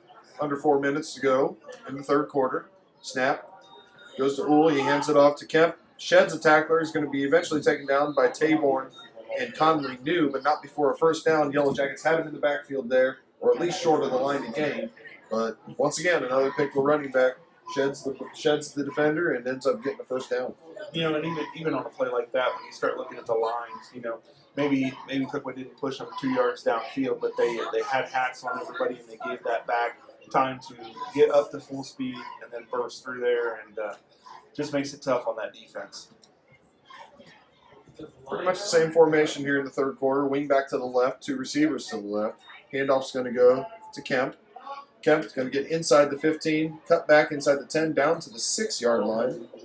Another thing I'm seeing a little bit from Piqua here is, people are going to watch this film, they're going to chart this, and they're breaking a little bit of tendencies in their run game right now. They've run a lot to the wing, and now they're running a lot away from them. Another thing you can do late in these type of ball games. Yeah, you want to give the teams that you're getting ready to play as many looks as you can. Make sure that they're spending extra time covering things as they get ready for you. So 2:45 Another nice Piqua drive. This will be a 1st and goal from the 6-yard line. Brady Uhl getting ready to take the snap. He's going to hand it off to Kemp. He gets 2 nice pullers to the backside. But a really nice play there by the Jackets. Evan Kennedy and Devin Taborn once again in the middle of the action. A gain of 2, 2nd and 4 from the 4-yard line. Yeah, and it's nice to see Evan Kennedy back in there. You know, he's been nursing some injuries and was out last week, so it's good to see that junior back on the field. And he's a big part of what the Jackets want to do offensively and as you can see, defensively. Fairborn is ahead 12-0 at halftime. West Carrollton now ahead of Greenville 22-7 in the 3rd quarter. And Tip ahead of Xenia 14-7. Uhl going to hand it off to Kemp. This time he goes to the wing, cuts back. Not going to get in the end zone, so that's going to bring up a 3rd and goal. A host of Yellow Jacket defenders bring him down. Bo Davis was the first one there. And as we go under 2 minutes to go in the first half, 3rd and goal from the 3.5-yard line here from Piqua. Yeah, it'll be interesting to see if they keep it on the ground here as they've been doing, or if they maybe try something here, a pop pass or something a little bit different, that they sometimes throw at you. Quick moving 3rd quarter, of course, with the running clock. Still 38-0. Nobody has scored in the 3rd quarter, but Piqua threatening for the 2nd time. Brady Uhl takes the snap. He's going to pitch it this time to Kemper on the left side. And Jaden Swiger is going to hog time down to the ground. Along with Evan Kennedy, that's going to be a loss on the play of 2 and bring up a 4th and goal from the 5 as we go under a minute to go. And the Yellow Jacket defense has a chance for another stop here, Coach. Yeah, and really, the defense has been put in some bad positions tonight, but overall, they've made things tough on Piqua. It's just they haven't been able to get off the field in those tough situations. So we'll see what Piqua does here. See if they open up the passing playbook here on 4th and 5 from the 5. Kemp's in the backfield, wing to the left along with 2 receivers. And Blaine Uhl by himself to the right. He's going to run a slant, catch it from his brother for a touchdown. Nice little fake to the outside by Blaine Uhl. He catches it from brother Brady Uhl for the touchdown with 27 seconds to go in the 3rd quarter. Nice easy pitch and catch there, but that was set up by the receiver at the line of scrimmage. Yeah, and you have to wonder if they haven't practiced that in the backyard at some point in their lives. So a couple of brothers that are 2 really nice players for the Indians. 44-0, trying to make it 45-0. Number 18, Jackson Trombley, the kicker, who's a sophomore for Piqua. His kicks have been impressive so far in this ballgame. There's a snap, good hold. And the kick is also good. No, I'm sorry, it's not. Shows you how much I know. You can see from up here. 44-0. It'll stay there, so there's another thing for Bill needs to work on as the kick goes just a little bit to the right. 27 seconds to go in the 3rd quarter. Yellow Jackets trail 44-0, looking for their first score as we end the 3rd quarter and begin the 4th quarter in just a moment.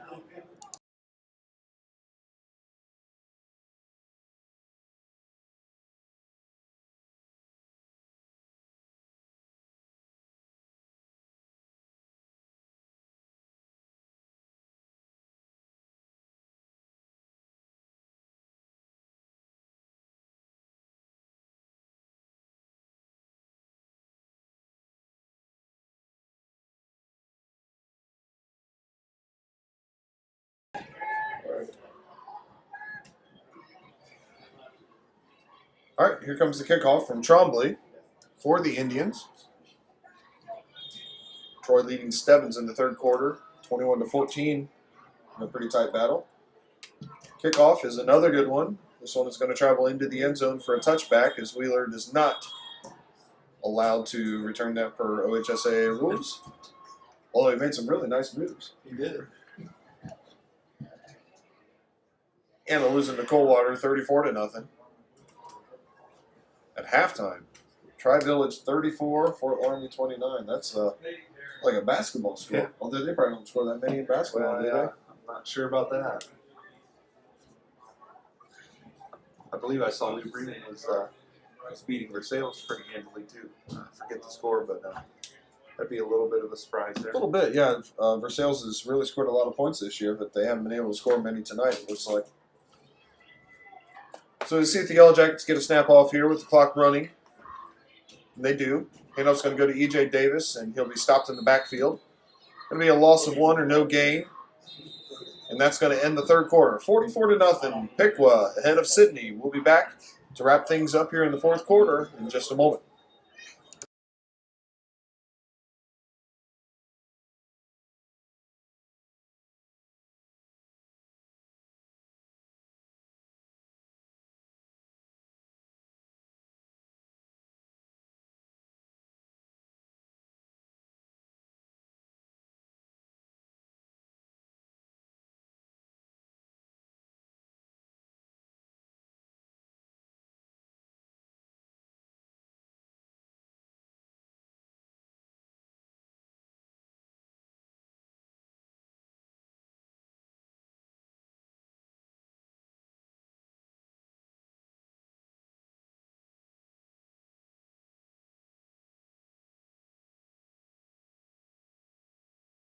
So the only score in the third quarter there was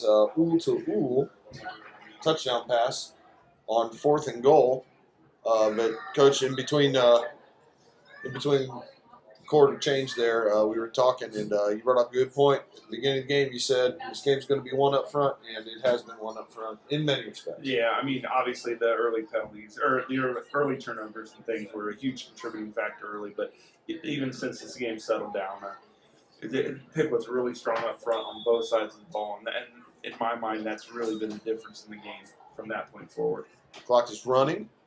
Yellow Jackets have a 2nd and 10 after the no gain on first down on the run by E.J. Davis. Davis is joining Cedric Johnson in the backfield as he shifts to the right side of Ced. Now he's going to go in motion.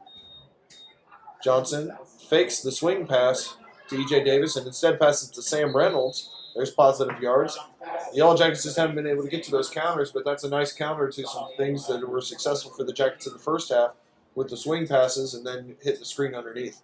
Yeah, and I think, things changed a little bit at the beginning there. I think those are things that Jackets would have liked to establish and maybe slow down that rush and the blitzing there that Pick was able to do once they got an early lead. 3 receivers to the left on 3rd and short, 3rd and 3. Brian Jones snaps it to Ced Johnson. He'll fake it to E.J. Davis and pass it to Wheeler. Wheeler with some numbers out there. Cuts upfield. He's going to get the first down. Nice blocking from Avante Martin and Isaiah Clark as Wheeler gets up to the 35-yard line. Gain of 8. Johnson to Wheeler. A Yellow Jacket first down. Yeah, anytime the Jackets can get a first down tonight, that's a positive, and hopefully they can string a few here together and feel a little bit better about themselves going into next week. 2 receivers each side, for Cedric Johnson. He's got E.J. Davis to his right. Brian Jones snaps it to Johnson, who drops back to pass. Johnson going over the top for Martin, out of bounds. Good coverage there by Piqua. That's really one of the first times I've seen the Yellow Jackets take a shot downfield. Still well defended, but a good job by Johnson to put it where nobody could catch it. Yeah, and you have to wonder there, he let that one go pretty quick. Piqua's done a nice job of getting through most of the night, and you have to wonder if he was thinking about that a little bit as he delivered the ball probably a little earlier there than he would have liked. Sure, and with one high safety, that's a pretty traditional play against the one high safety look that Pick was showing. Running 4 guys down the middle. Usually you don't go to the outside, you go to the inside guys, but that pressure all night has probably got Ced thinking he's got to get rid of it quickly. Johnson fakes a handoff to E.J. Davis and squirts through. That's going to be a first down for Ced Johnson. Gain of 12 on the play. They tried that play a couple of times. This time, I felt like they carried out the fake a little bit more. And I'm sure it's a replay anyway, but good job there on the mesh point by the Yellow Jackets. Good cut by Ced Johnson and a first down. And move those chains. Yellow Jackets near midfield at the 48-yard line. 1st and 10 as we approach 9 minutes to go in the ballgame. Johnson has E.J. Davis to his left. Calls for the snap. Drop back to pass. Ced Johnson is going to be taken down in the backfield. Yeah, snap was a little low there. I think it might have threw off the timing a little bit of what the Jackets were trying to get going on. In on the sack, number 85, Landon Hare, the 6'1", 201-pound junior defensive end. Called his name a couple of times tonight. Piqua offensive and defensive lines, as you said, kind of wearing down the Jackets a little bit. Yeah, and one thing I'm impressed with the Piqua defensive line, they're big up front, but they move well. They do move well. You're right. Johnson, option to the left. He's going to pitch to E.J. Davis, who gets downhill. E.J. Davis across the 50 into Piqua territory, now to bounds inside the 40-yard line. And that's what we like to see. E.J. Davis with a head of steam, getting a crease and getting upfield. Yeah, once he is able to get a full head of steam, it is tough to get him down and sometimes even get the edge on him. So nice job there, and they get another first down here for the Jackets.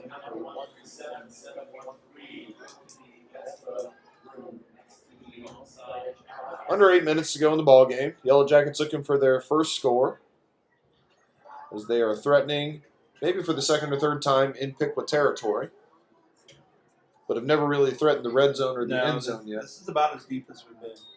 Johnson back to pass. Has some time.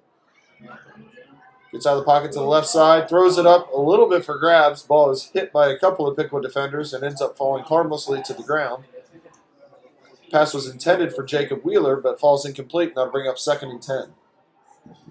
Sid did do a nice job there of kind of moving in the pocket, still being patient, looking downfield, but just wasn't quite able to connect there. Tough, pretty good defense, and not a lot there.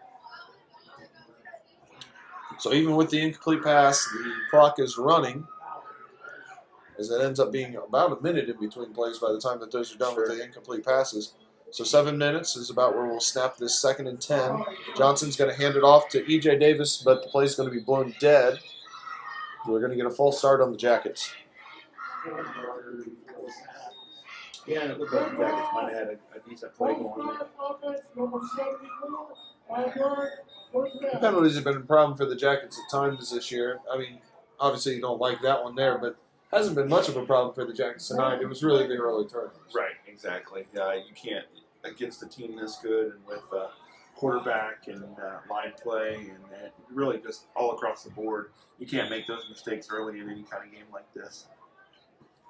Yellow Jackets is sending 3 receivers to the right. 2nd and 15 from the Piqua 45-yard line. Johnson is going to fake the handoff to E.J. Davis, keeping himself, but he's going to be taken down in the backfield. That's going to be a loss of 3 on the play.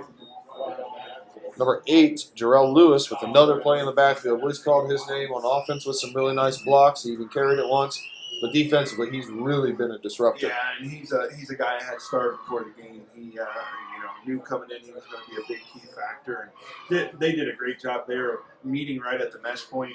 And the same guy was actually able to cover both the running back and Sid. And when that happens, you're not going to have a good play at all. So passing situation for the Jackets, 3rd and 18. When this has been the situation, the Jackets have had trouble getting enough time. Sid Johnson drops back to pass, and now he's going to escape the pocket and be taken down in the backfield. We do have a flag on the play. I don't know if there was maybe something illegal on the tackle. If you're a Yellow Jacket, you're kind of hoping for that. Or if it was a hold on the Jackets. Yeah, Sid tried to step up there, but it closed up pretty quickly there in the middle. Face back, defense, 5 yards, get to the road. Go down. So a face mask of the 5-yard variety. And the yardage obviously doesn't get the Yellow Jackets even close to a first down, but it does give them another 3rd down to work with. Still in Piqua territory at the 46-yard line. 3rd and 16. Yeah, let's see if they can take advantage of another crack at it here.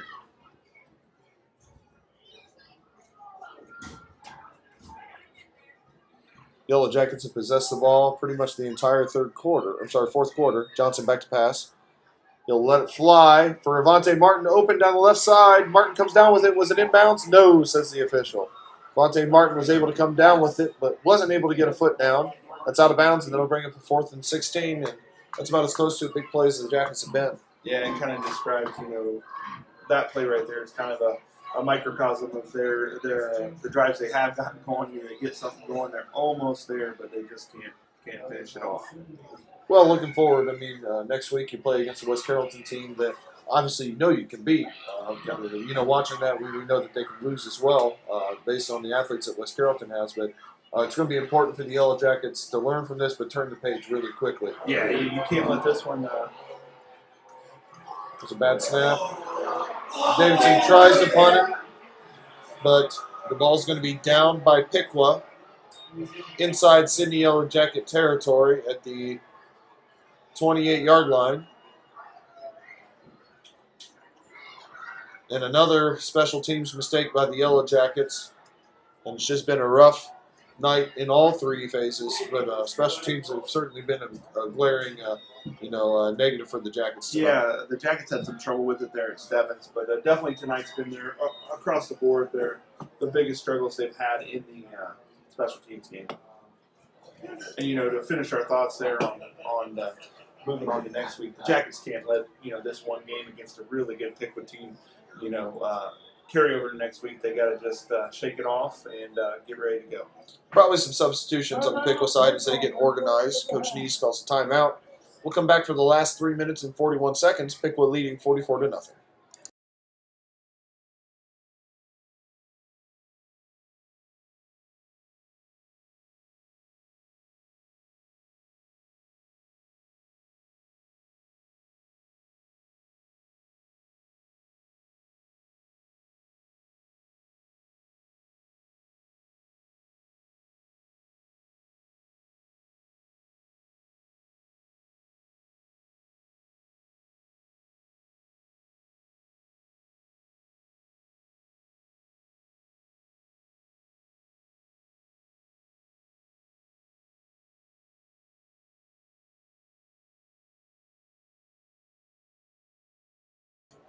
So Piqua starting in Yellow Jacket territory. The handoff's going to go to, I believe, number 30, Keegan Patton. So we'll do our best here with some new players on the field. Sorry, no, that was number 38. Excuse me. Mason Osborne. No gain on the play. 2nd and 10. And this one will not be snapped until under 3 minutes to go in the ball game. Yeah, After the game, we'll get. I'm sorry. Go ahead, Coach. No, I was just going to say, as you mentioned, we're getting just under a minute, per play here. So it'll be a quick 3 minutes here last of the game. And when those 3 minutes are up, we will we'll pause for just a moment. We'll get some stats for you and remind you about next week, and then be on our way. Handoff goes to number 38, Mason Osborne again, as he plows ahead for a modest gain. Down to the 23-yard line, gain of 5. That's going to bring up 3rd and 5. And looking forward to next week. I know it's a different scenario where everybody's getting in the playoffs, but it's pretty exciting for the Jackets to be in the playoffs. Absolutely. For only the 3rd time ever. Absolutely. And it's set up that the Jackets could potentially lose that first game, but it's also set up that they could win a couple and have some fun. I mean, it could be a neat couple weeks here. Handoff once again goes to number 38, Mason Osborne. He plows close to a first down. Looks like the official is pointing for a first down, and it will be awarded. So a gain of 5, and we go under the 2-minute mark. This is going to be 1st and 10 from the 18-yard line for Piqua as they continue to milk the clock and salt this one away. And kind of a fun fact going into the playoffs next week, the Jackets have made the playoffs twice, but they've actually won at least one game in both years that they made the playoffs. How about that? We got to keep that going. Yeah. Quarterback is the kicker, number 18, Jackson Trombley. He's going to hand it off again to Osborne. Osborne picking his way through the line. He's going to be taken down hard by a couple of Yellow Jackets. Yeah, Brendan Barnes and Zane Klein in on the tackle. Yeah, definitely some fight left out there with those Yellow Jackets that haven't always gotten to see a lot of Friday night action, but it's good to see them out there now. Loss of 1 on the play. That's going to bring up a 2nd and 11, and my math is right. This could end up being the last play. We'll see. Depending on when Piqua snaps it, it looks like they might snap it before the play clock goes completely dead. There's a fumble on the play. Trombley's going to jump on it. He'll be tapped down by Brendan Barnes and helped up by Barnes. It's going to be a loss on the play, and there will indeed be one more snap in the ball game. Loss of 5 on the play, bring up a 3rd and 16. As this next snap will take us under 40 seconds, which is going to end the ball game. Unless something crazy happens and we have a touchdown or a change of possession. That hasn't happened at all at any point this year. Never. So. Looks like some type of victory formation here for Piqua. They take a knee, and that will be the ball game. 44-0 is the final score. Piqua moves to 6-0. The Yellow Jackets fall to 3-3, and Piqua retains the battered helmet. Just an impressive performance for Piqua and a disappointing performance for the Jackets. Yeah, Piqua had it going on all facets of the game and just showed why they're one of the top seeds going into the playoffs next week. So the stats for the losing Yellow Jackets. Cedric Johnson goes 12 for 22, throwing the ball for 68 yards and an interception. Rushing the ball for the Yellow Jackets, E.J. Davis had 11 carries for 52 yards. Cedric Johnson had 13 carries for 6 yards. So that's 58 yards rushing for the Jackets and 68 yards through the air. On those yards through the air, Avante Martin had 3 catches for 17 yards. Sam Reynolds had 2 catches for 12 yards. And Jacob Wheeler had 1 catch for 8 yards. The Yellow Jackets were led in receiving by E.J. Davis, 6 catches for 26 yards. Throwing the ball for Piqua, sophomore quarterback Brady Uhl, very impressive. He was 8 for 13, throwing the ball for 119 yards and 3 touchdowns, no interceptions. Leading rusher for Piqua, Karan Coleman, 5 carries for 54 yards and a touchdown. Tanner Kemp, 10 carries for 51 yards and a touchdown.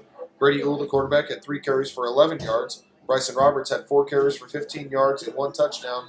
And late, number 38, Mason Osborne, had 4 carries for 9 yards. Catching the ball for Piqua, Blaine Uhl had 2 receptions for 11 yards and a touchdown. Drayshawn Roberts had 1 reception for 34 yards and a touchdown.